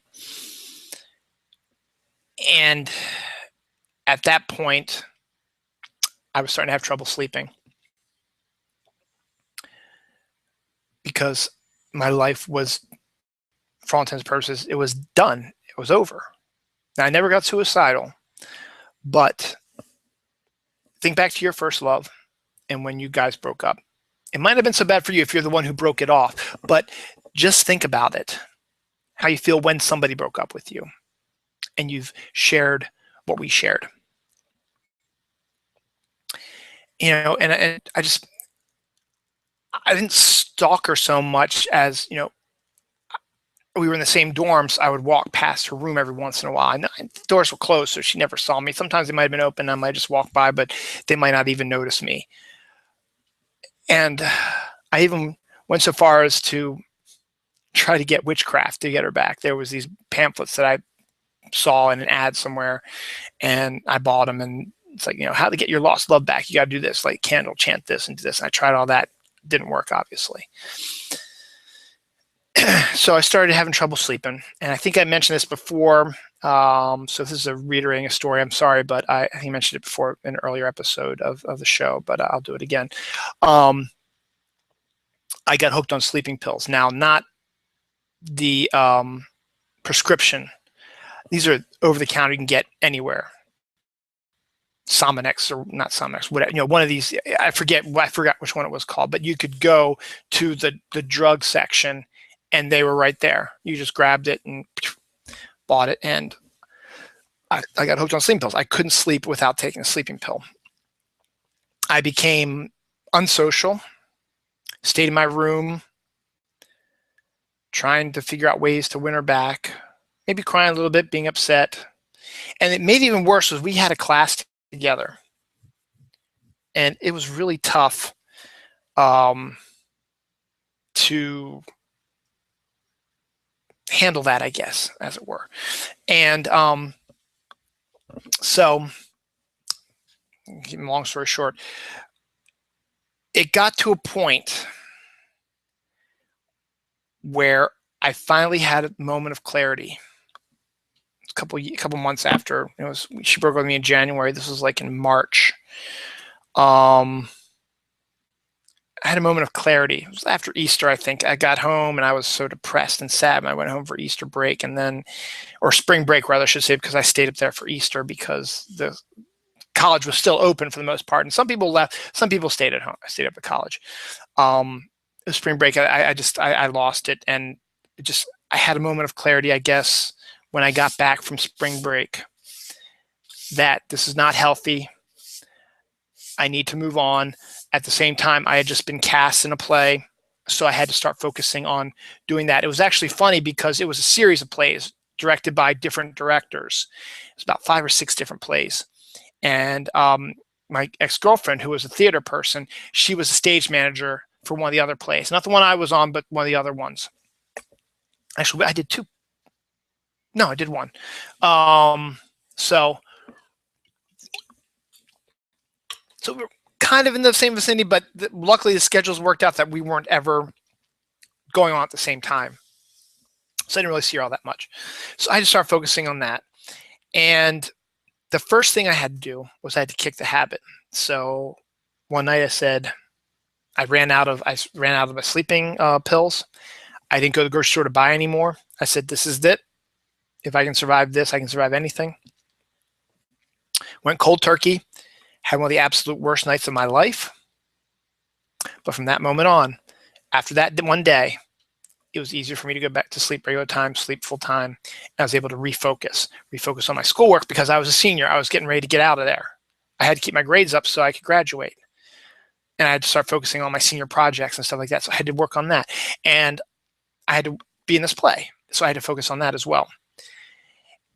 And luckily, there was a woman in the play I was in, a younger girl, a senior in high school, I think. And we needed to get some people off campus to come on and do the show with us. So she came on the show, and we instantly clicked. And we had 2 really nice nights together. You can imagine what they were like. I'm not going to get into the gory details. And that sort of also helped me get over my ex-girlfriend. And then after that, after the show was over and all that, it was now May, and I was graduating. We had our finals the week before all the underclassmen did, so I had my finals. I didn't ace them, but I did pretty good. I did enough that I graduated with a BA in history. And then when the underclassmen were having their finals, it was what we called senior week, where every day the senior class went and did something cool. One time we went to a restaurant that was a shish kebab place with any type of meat that you can imagine: snake, shark, buffalo, deer, rabbit, squirrel, cow, obviously. And you would make your own shish kebab and you cook it yourself. They have these fire pits and stuff like that. And I reconnected with my friends in my senior class who I'd gone through school for 4 years, who I'd sort of kind of pushed aside when I was going through the phase I was going through. And the woman, my sophomore year, who I had the little fling with, as it were, she was still, I think, still dating some guy, but she was a senior and he was a junior. So she was doing all these events with us. And we did another event where it was a secret event where they would just take us somewhere, and it was like a tiki bar type of place. And I was just sort of sitting off on my own drinking because I was still kind of depressed, but I wasn't a big partier. So I sort of just chilled off by myself. And she came over and we had a nice chat, and I came to a finality with her as well. I mean, we pretty much stayed friends the whole time, and it was just a nice way to reset myself that way too. And we had a little discussion on the way back, and I think we just kissed briefly, but nothing else that we had done before. And it sort of reset me. And then we had our crawl, which was there's a street near my college that has nothing but bars on it, and we did like a crawl, a bar crawl as we called it, where we'd start at 1 and we'd walk and we'd hit every bar. You get a free shot. And if you want to stay at the bar and get something else, that'd be fine. But you could go hit all these places and get your free shot. And then the last bar was about a block from our school, so then we could just walk. So we didn't have to drive. We just walked all the way down to the first one and then made our way back up and then up there. And so then I hung out with my friends again. We went to see a movie. It was Die Hard with a Vengeance. And then I graduated, and that was the end of that. So that's my nostalgia on and all this came back to me, and it always comes back to me around that time because my ex-girlfriend's birthday was May 14th. So I just wanted to rethink about that, but it wasn't as prevalent in my mind as it not usually is, because as I said, I'm very happily married, love my wife to death. And, but still, you never forget your first love. And her birthday, always brought back some memories, and hearing certain songs as well, remember stuff as well. And you become nostalgic again for things in the past. Okay. 1:34. So let's see if we've got about a half hour, 45 minutes left in my show. So let's see, what's the next thing I want to talk about? Sticking with the nostalgia frame of mind, promposals. Now, I was going to talk about this on an episode of International with Bronwyn, and I was going to kind of hold off on doing it till next week. But with Bronwyn not going to be doing the show next week, and us maybe doing something different, and with prom, a lot of proms happened yesterday, I just wanted to put my 2 cents on this. Do you know about promposals out there? I'm sure you have. You've seen stuff on Twitter and Facebook where high school kids nowadays, they spend a fortune on asking out a prom date. What? Doesn't it cost enough? The female has to buy a dress. The male's got to rent a tux. If you decide you want to go with a limo, you go with a limo. That costs money. If you go to dinner, that costs money also. The tickets, they cost money also. Corsage costs money. Proms cost money. But that's okay. That's fun. That's fine. That's fun. It's what it does. You're already spending a lot of money. What happened to the old-fashioned, there's a girl you're like, hey, want to go to prom with me? Cool. We'll work out the details. We'll go to Red Robin, or we'll go to a really nice restaurant, or we'll go to McDonald's. We'll have a limo, or we'll have dinner at a friend's house. What happened to that? Nowadays, it's almost embarrassing if you do not do a promposal. So people try to get like police officers or stars, or they get a lot of flowers and they make a big sign in the dirt with these flowers that says, do you want to go to prom with me? They come up with story ideas. They film movies of them asking, proposing. They spend, and I think I heard this, they spend like $300 just on setting up a way to ask somebody to prom. And then if you don't do that, people look at you like, you didn't do that? You just asked her out? What are you, insane? No, you're insane for spending $300 on asking a girl out. Just go to her, ask her out. If she says no, fine. There's plenty of other women to see. Or you don't go to prom. I almost didn't go to prom. Because once again, I told you, I was shy. I didn't really have a lot. I didn't have a girlfriend. I didn't have anybody I was interested in at the time. Or those I were interested in, like the woman I was obsessed with in high school. She was already going with somebody else. And even if I did get up the nerve to ask her out, I hadn't really talked to her in a couple years. So, and then I didn't know that there were other girls who were interested in me. I didn't know because I was blind.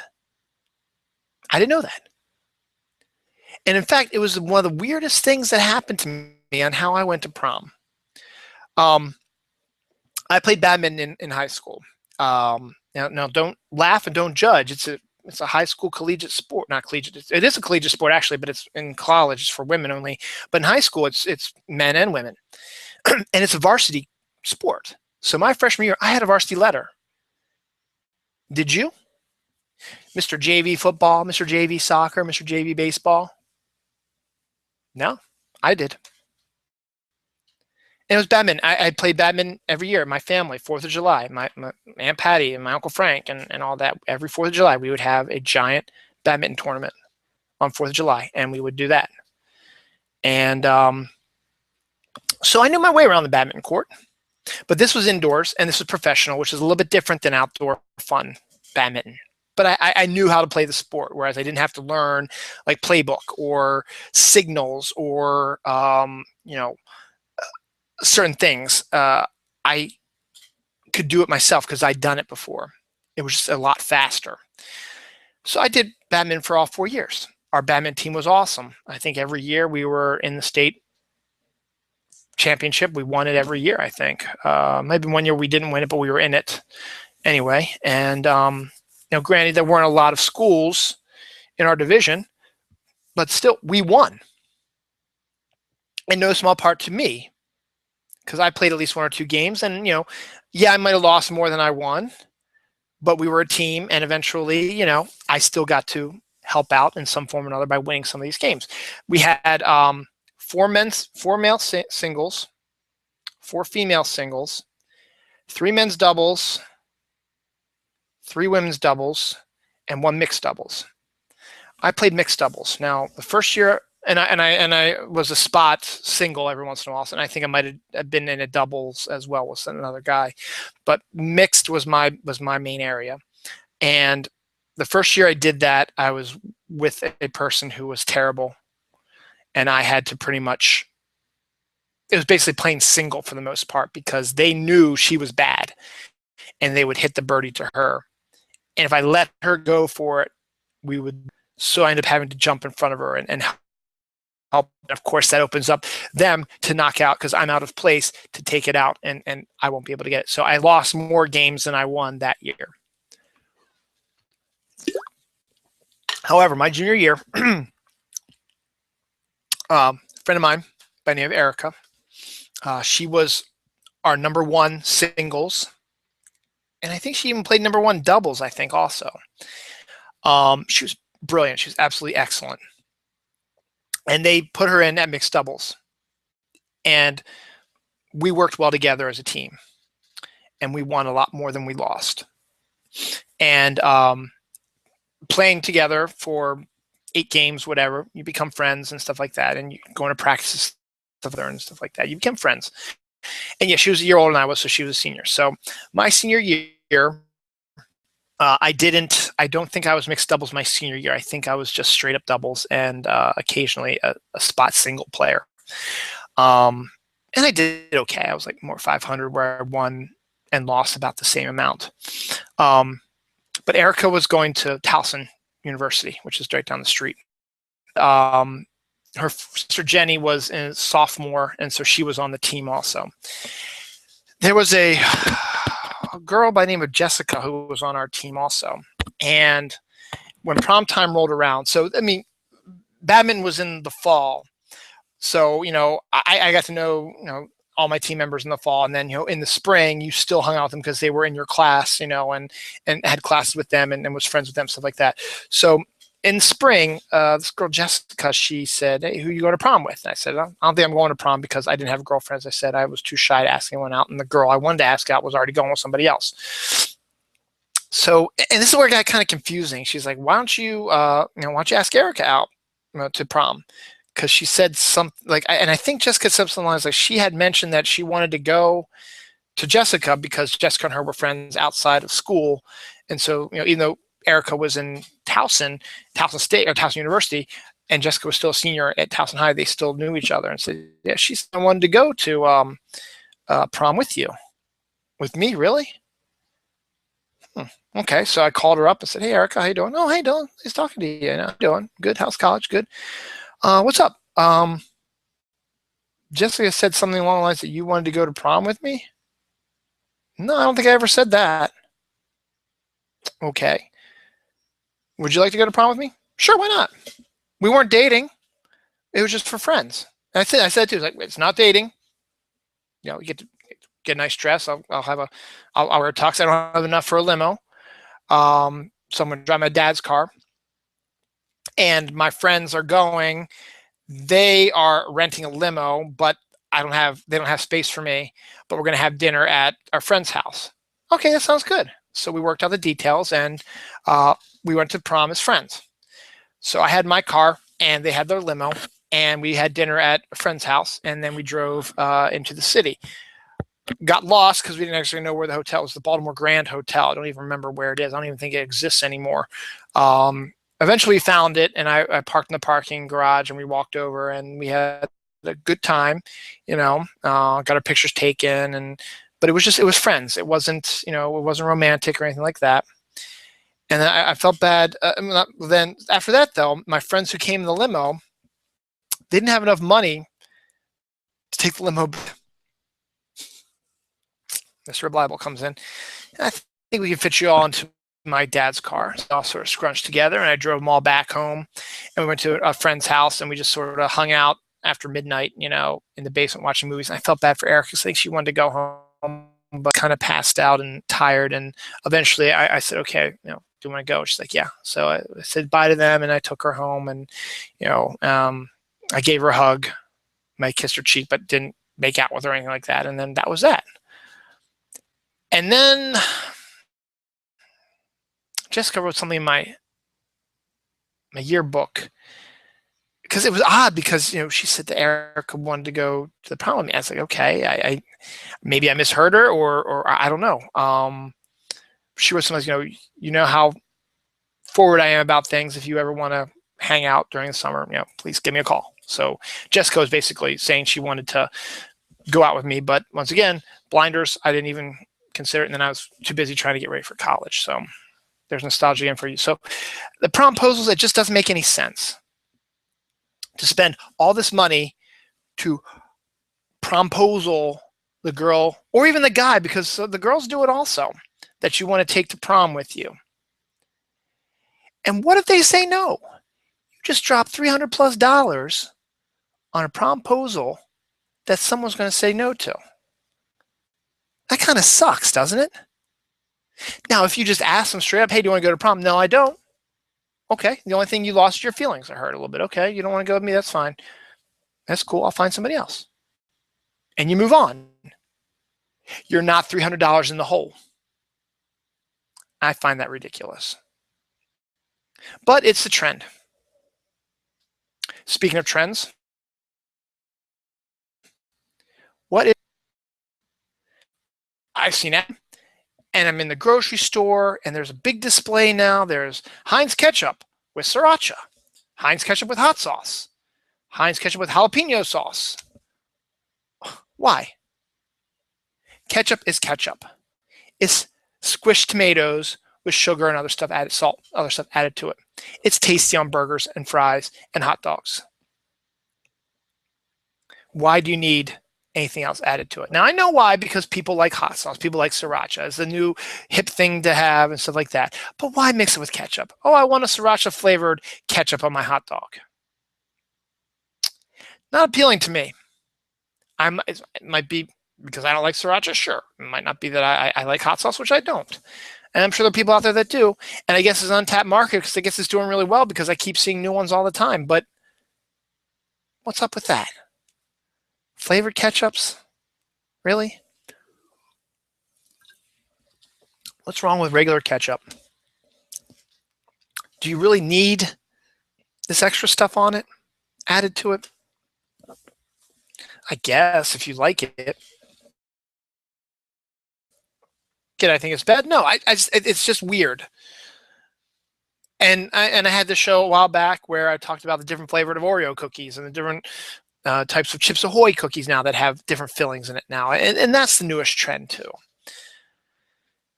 I don't know. I give up. I really don't know what's up with that. Don't knock it until you try it. Don't go and try it because I don't like sriracha. I don't like hot sauce. I don't like jalapeno sauce. It just doesn't make any sense to me. But I guess it's an idea, and it's a new idea of mixing stuff up, and I guess it's working. We're going to have next bacon flavored ketchup. Trademark by me. All right, where am I? Have I covered everything I want to? Except for Lost. Let's see. Sports. Real quick. Let's hit some sports real quick. Deflategate. I've talked about this before. Everyone out there should know my view on Tom Brady. I do not like him. I think he's a douchebag, excuse my language. I think he's a whiny bastard. And it's not because he's good looking, and it's not because he's married to Gisele Bündchen, and it's not because he has 4 Super Bowl rings. It's because he's a whiny bitch. Excuse my language. And yeah, it has to do about, his reaction to the Ravens. I mean, there was a time when the New England Patriots they won every game except for the Super Bowl. But in the regular season, they won every game. And one of those games they played against the Ravens. The Ravens were terrible that year. But the Ravens almost beat them. And they would have beat them. I believe so. If it wasn't for one dumb little thing where Terrell Suggs was getting ready to sack Tom Brady. Tom already threw the ball, so if he would have tackled Brady, it would have been roughing the passer. It would have been a 15-yard penalty. So Terrell Suggs pulls up a little bit. His hand grazes Brady's helmet. Brady's like, oh, where's the roughing the passer call? Flag, roughing the passer. You hit his freaking helmet. He didn't tackle you. He didn't knock you down on the ground. He didn't kick you. He didn't step on you. He didn't punch your face out. He hit the top of your helmet. You whiny little bitch. And that's the main reason why I hate him. He's also arrogant. He thinks he's better than everybody. Yeah, he has 4 Super Bowl rings, but you know what? Yeah, he's good quarterback, but you got into your first Super Bowl because of a rule that is no longer in the NFL, the tuck rule. It's a dumb rule, and Oakland can complain all they want about it, but at the time, it was in the rule books. It was the proper call. You took it out of there now, but it's something that it was a dumb rule. It shouldn't have been in their place in the first place, and that's how he got his first Super Bowl. And then there was Spygate, where they were discovered that they were spying on using video cameras, stealing their signs, which is illegal. The NFL came down on them a little hard, got rid of their first round draft pick and fined them, but nobody got suspended. And the funny thing was they had 2 first round draft picks because they got one in a trade. So they ended up having a first round draft pick anyway. So it really wasn't that big of a punishment. And then after Spygate, they got into a little bit of trouble. They didn't make the play. They didn't make the Super Bowl all that much. And the 2 times they did, they got beaten by the Giants. So it makes you wonder, could they have gotten into the Super Bowl if they did not film illegally these things? Yeah, it goes to show that a couple years down the line, yes, they did, but they did not win them. So then you fast forward now, they were in the Super Bowl last year. And Deflategate was all above them like that. They won it last year. But Deflategate happened. So again, they won their Super Bowl, their 3rd Super Bowl, I think. Spygate happened. They didn't make the Super Bowl for a few years. When they did make it, they lost both of them. So the 1 year, they make it back again, and they win it. Deflategate. They cheated again. Yes, it's not a big deal. Yes, the balls were not inflated fully to the proper things. It makes it easier to grip. Yeah, that happens. Okay, you cheated. That's cheating. I'm sorry. But everybody does it? Okay, sure. Maybe everybody does it. Guess what? You're the one who got busted for it, though. And you probably could have won that game anyway because the Colts looked terrible. This is not the Super Bowl. It's the game before, the AL championship game, AFC championship game. They used these underinflated balls because it was easier to grip, and you didn't fumble as much. You got caught. Oh yeah, everybody does it. Sure, okay, they might, but you were caught. So what do? You deny everything. Dumb. If you would just said, "Oh yeah, it makes it easier to grip. I wasn't aware. I didn't know it was that big of a deal. I'm sorry." The NFL might not have put the hammer down on you. Brady gets 4-game suspension. They get charged $1 million. They lose 2 draft picks. Now Brady has his suspension is going to see if it can be appealed. It probably will be, or reduced at least to 2 games probably. Because once again, Roger Goodell, who's the commissioner of the NFL, is really good friends with Bob Kraft, who's the owner of the Patriots. And that's kind of not a good, it's a conflict of interest, don't you think? So then here we go. Here's where we get to the hypocrites. Brady was being totally, and Brady and Belichick were just all, oh, I don't remember this. I don't think what the big deal is. I don't remember this. I don't believe any of this stuff. And then the report happened. You discovered that he probably knew that they were inflated. That's why I got underinflated. That's why I got busted. Now all the fans in New England are crying. He's under suspicion that he knew. There's no proof in this thing that he did know, so he shouldn't be suspended. And then there's, and I'll get into that other stuff as well. And then, but here's the thing. I mean, if you would have just apologized and not been a jerk about it, you probably wouldn't have gotten the hammer put down on you. But then here's where it becomes hypocritical. So now everybody up in New England is like, oh, it's not a big deal, it's not the punishment doesn't fit the crime. It's stupid. It's horrible. It shouldn't be a big deal. They're just jealous of us because we won so many Super Bowls and all this stuff. I guarantee you, if it was Joe Flacco or Ben Roethlisberger or Aaron Rodgers or any of these other guys, Philip Rivers, Colin Kaepernick, any of these other guys who used Andrew Luck, who used underinflated balls, and they got caught. The New England Patriots fans are like saying, string them up. 4-game suspension is not enough. They're cheaters. It's hypocritical. I'm one of the people who believes that. I think Brady deserves 4-game suspension. Now, if Joe Flacco was found to have used underinflated balls and was busted for that and did the whole thing that Brady did, and he got charged for 4 games, I'd like to think that I would be, yeah, he deserves it because he cheated. I would like to think that I wouldn't be the type of guy that says, no, punishment doesn't fit the crime. It's stupid. It's dumb. And yeah, Gary, I know Brady would not turn over his text messages. Yeah, I know that also. That's another reason why he was busted too, in general. But that's the other thing that, if he would have done that too. Now, if you didn't know about the balls being underinflated, as you claim you were,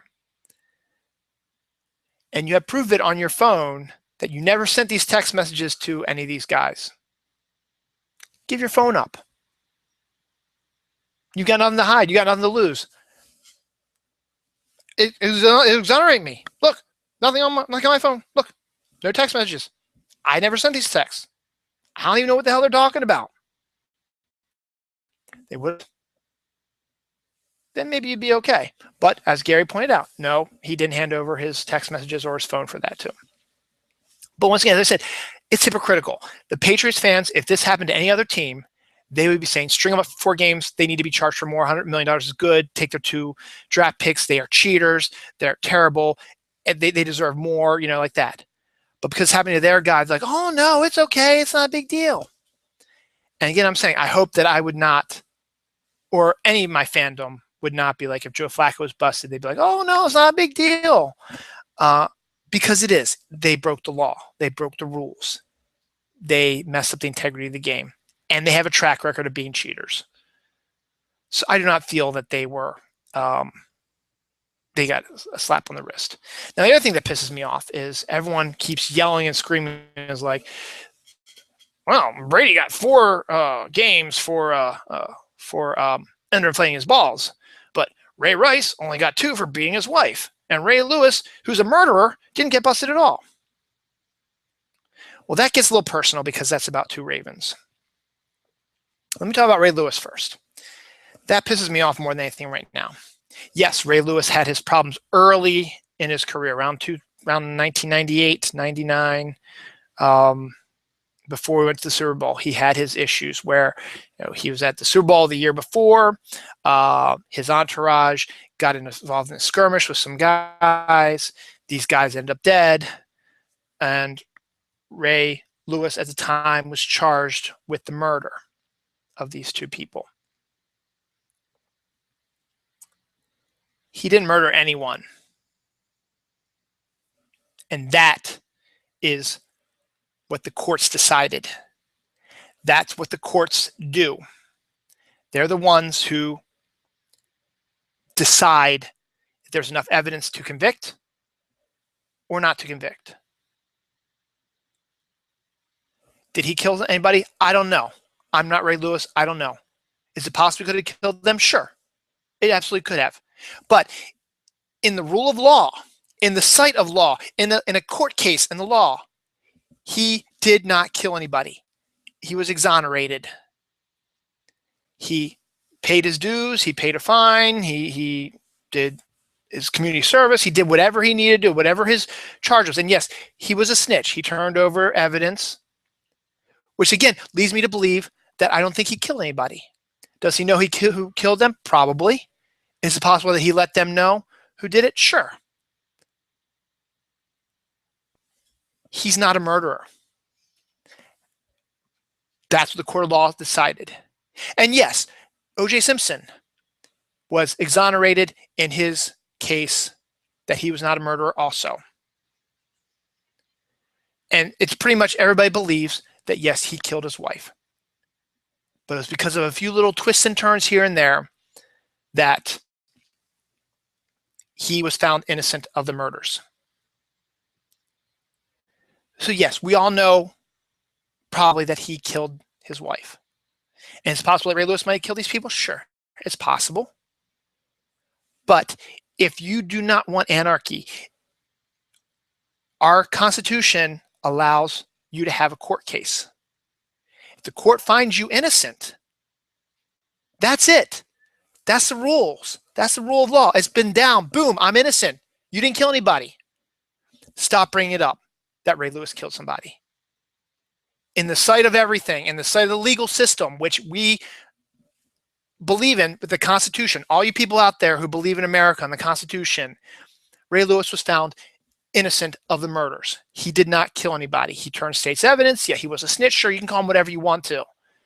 But in the rule of law, he did not kill anybody. Quit bringing up the fact that he killed somebody, because he didn't.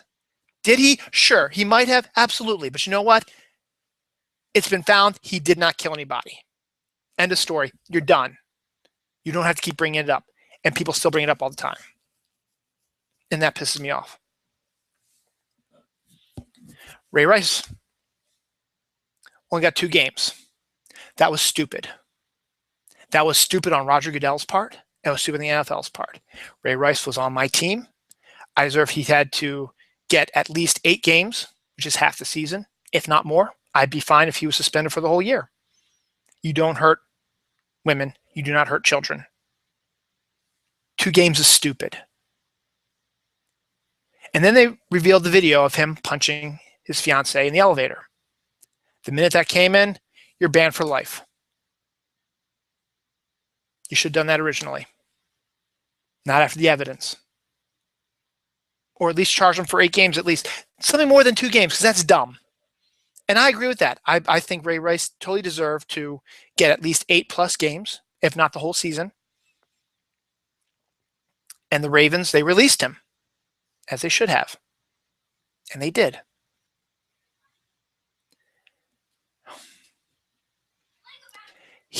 Everyone keeps bringing up, he only got 2 games for hitting his wife. Yes, he did. That was the NFL's fault. But then they reversed course. They banned him for the rest of the season. So don't tell me the 4-game suspension of Brady is nowhere near. Oh, Ray Rice got 2 for hitting his wife. So if he would have hit his wife while deflating his balls or whatever, he'd only get 2 games. That's bullshit. Ray Rice got busted. Once the video came out, yes, the NFL botched that totally. I agree with that. And he got what he deserved. I don't know if he's going to be banned for life, but he got banned for the season. The Ravens kicked him off the team, and I agree with that. Is some other team going to pick him up? I don't think so. I highly doubt anyone's going to pick him up.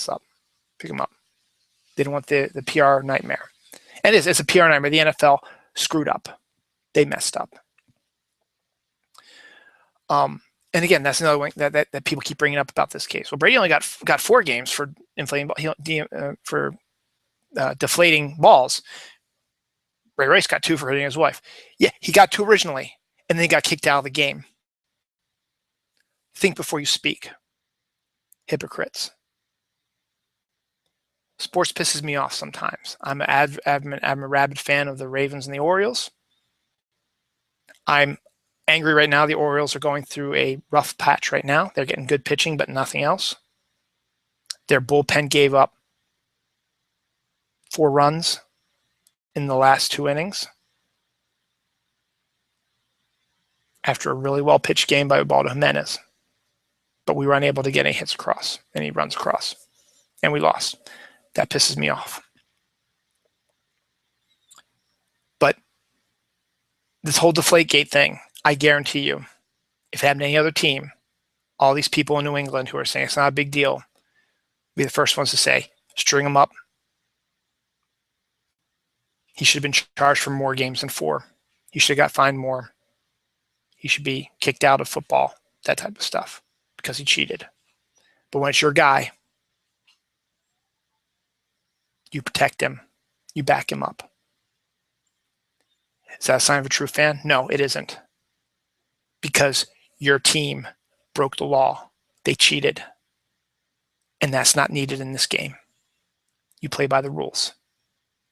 I'm not saying the Ravens are innocent. They aren't. There was a report in Twitter that showed how all 32 teams in the NFL have cheated in some form or another. It's part of the game. And it's all illegal, yes.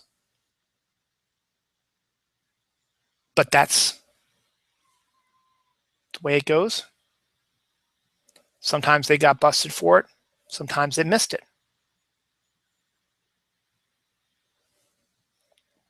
There was no outcry when a bunch of stuff happened that the Ravens did. There was no outcry when there was a bunch of stuff that the Jets and Eagles did. But New England was dumb enough to get caught and was arrogant enough to say, nah, I don't know. It's not a big deal. Yeah, it is. Get your priorities straight. You may have won 4 Super Bowls. You may have a pretty boy as quarterback, but you're arrogant. Are the Ravens arrogant? Sure. Does that absolve me of anything? No, it doesn't. But I guarantee you, our team might not be as arrogant as the Patriots. I don't know. Maybe I'm using blinders again. Hypocrites. All right. I'm going to take the last 20-some minutes because I'm going to go about 2.5 hours today. Last 20 minutes. Just talking about Lost real quick. This is not going to be a full take on Lost because I could use a whole episode. Maybe I'll do a whole episode of Lost the end of this month. We'll see. To talk more in detail about it. There's one thing I wanted to focus mostly on, and I've been dying to talk about this for a while. And it's the ending of Lost. Now, for those who don't know, Lost was a TV show, came on, I guess about 2004, 2005, 2006, somewhere around there, mid-2000s. Lasted about 5 seasons, 6 seasons, something like that. And it was, once again, it was ahead of its time. And it's a combination of mysterious island, a bunch of strangers who we discover their lives are more connected than we thought. On this island, they discover strange sounds like a Tyrannosaurus Rex, mechanical Tyrannosaurus Rex, polar bears on a tropical island, a strange hatch in the ground, wrecked airplanes, a pirate ship, a giant foot statue, a French woman who's been in a bunker for 16 years, and they discover a group of people who've been living on the island for years, called the Others, who like to kidnap children. All this was lost. It was a great show. It was a messed up show. And it messed with your mind a lot. It was a combination of, you had a big cast, so every episode focused on a cast member, while progressing the story. And that episode would have a flashback to their life previous to before they crashed on the island, where you'd see about a little bit of what built their characters up and what their connections were with the other people on the island and who were in the airplane crash with you. And it was fascinating. And then it ended on a cliffhanger in the first season when they opened the hatch and they went into the hatch and they discovered there was somebody in the hatch who'd been there for years also and has to press a certain number every, I think it was 104 minutes, or something bad would happen. And there was discussions of fate versus life and belief and science and lots of philosophical discussions. And then it spiraled into this group of islanders who kidnapped the son of one of the people. And he betrayed his friends because he wanted to get his son back and left the island. So his friends that he betrayed underwent tortures. And then we learn more about these people who lived on the island. And then death happens and all kinds of stuff happens. And then we go from flashbacks to flash forwards, where we discover that 6 people got off the island, and we're looking into the future about what happened. And then when those flash forwards were happening, the series was detailing how they got off the island for that season. And that ended on a cliffhanger with the island disappearing and the people surviving and connecting, finally reconnected with their flash forwards. Then we throw time travel in there. Get a little time travel. They go to the past, they go to the present, they go to the future, they go end up getting stranded in the 1970s. A group of them does, and then a group of them are trying to make their way back to the island. And they end up in the 1970s also in some weird, bizarre way.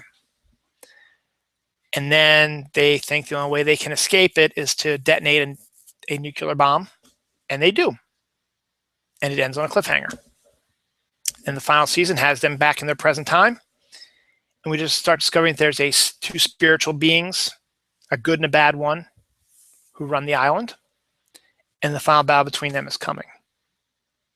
And that's Lost, basically. As I said, I'll get into more detail about it soon. But I'm going to get right into some spoiler territories. If you've never seen Lost, I highly recommend leaving the show now.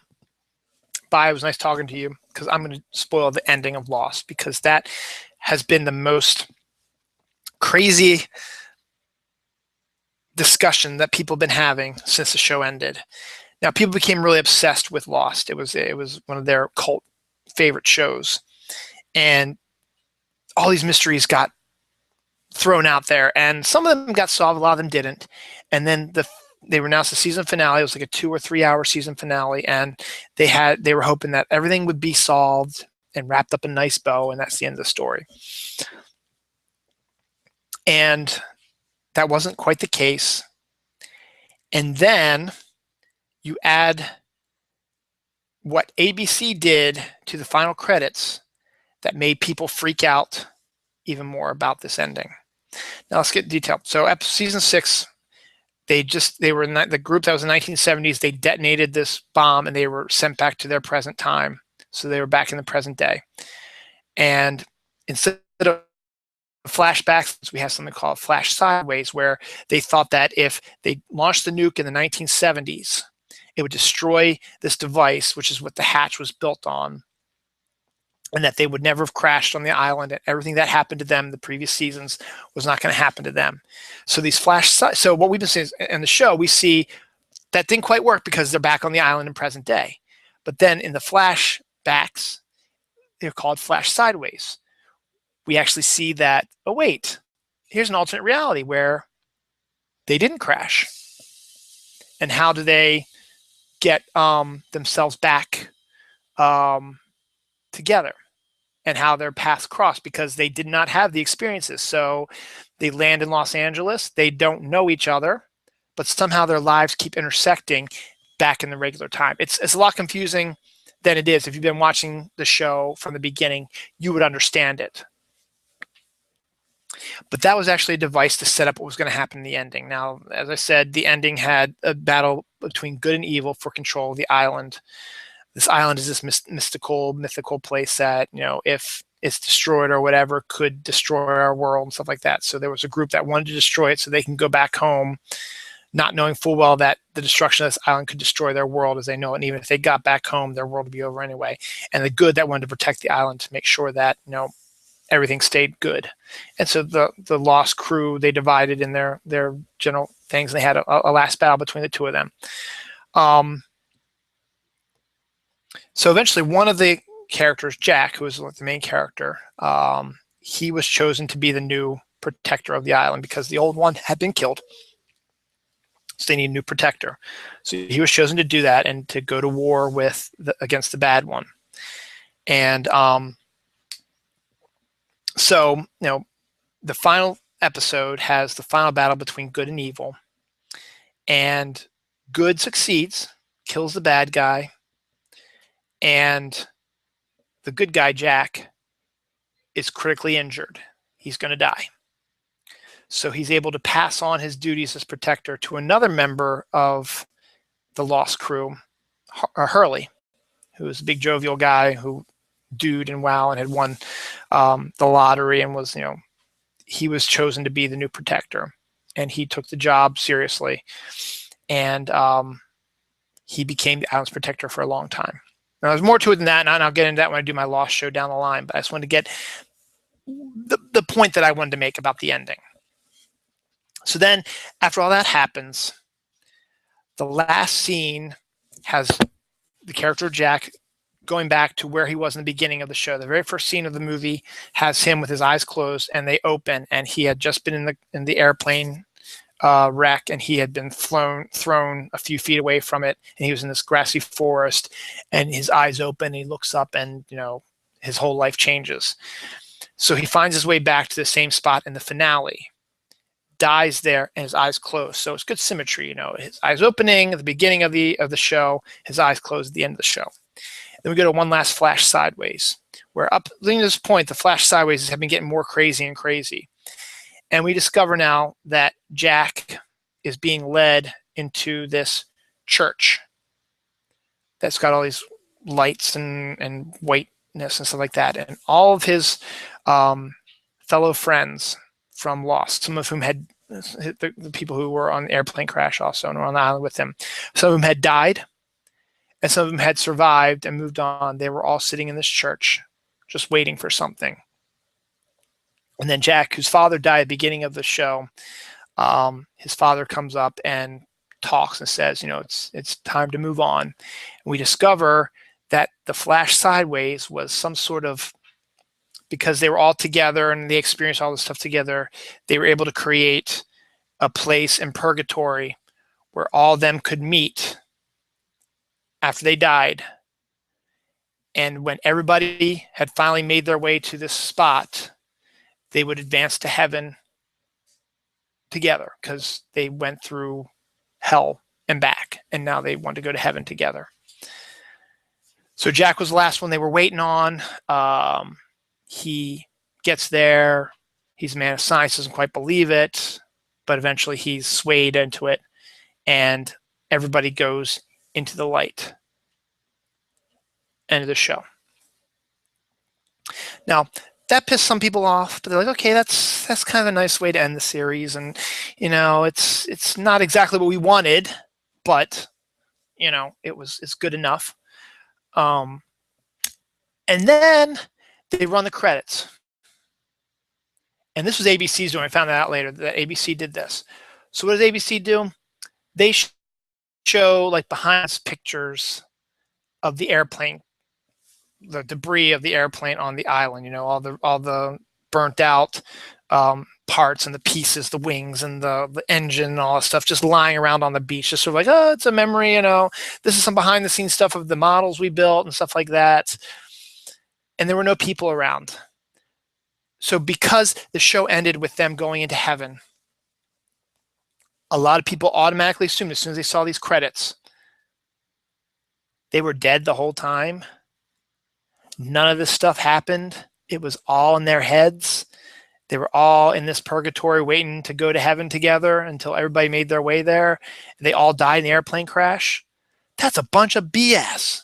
What a terrible ending. No, that is not the ending. They did not all die in the plane crash.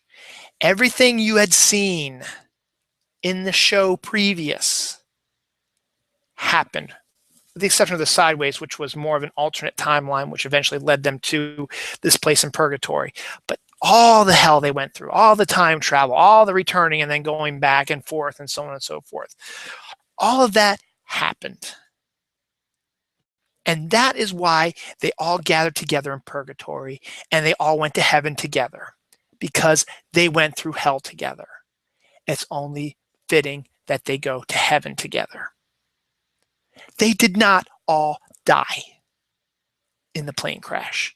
And all these shows was not some fever dream of Jack's. No, it wasn't. It all happened. Everything you saw there happened. And that's where people got confused. When they saw these plane pieces, thinking automatically that, oh, they're saying no one survived. No. Everything you saw in the show happened. It was just ABC's way of saying, hey, here's some behind the scenes stuff we have. It's kind of cool, isn't it? It's a show about a plane crash, and all this weird stuff happens. Let's take a look at the remnants of the plane. Everything in the series happened. Now, if you believe they were dead, you're wrong. And that's just not my opinion. That's a fact.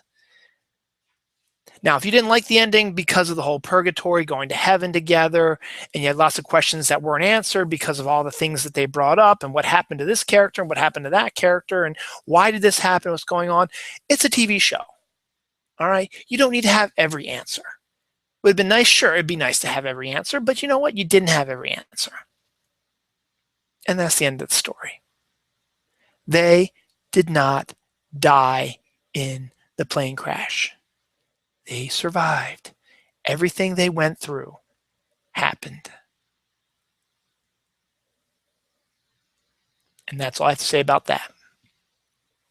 So, I think I've used up every ounce of my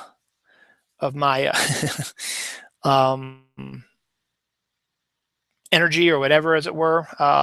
So the show is getting ready to end, and I'm going to end it on a somber note. Actually, you know what? I'm not going to do this song. I'm going to do this. This is what I was talking about earlier in the show, about Return of the King, and what I talked about for my Aunt Patty. So bear with me a little bit as I get through. It's a long version, but here we go. Here we go. Didn't think of it then this way. The journey doesn't end here. Death is just another path. One that we all must take. The grey red curtain of this world rolls back, and all turns to silver glass. And then you see it. Enough. See what? White shores. And beyond. A far green country. Into a swift sunrise.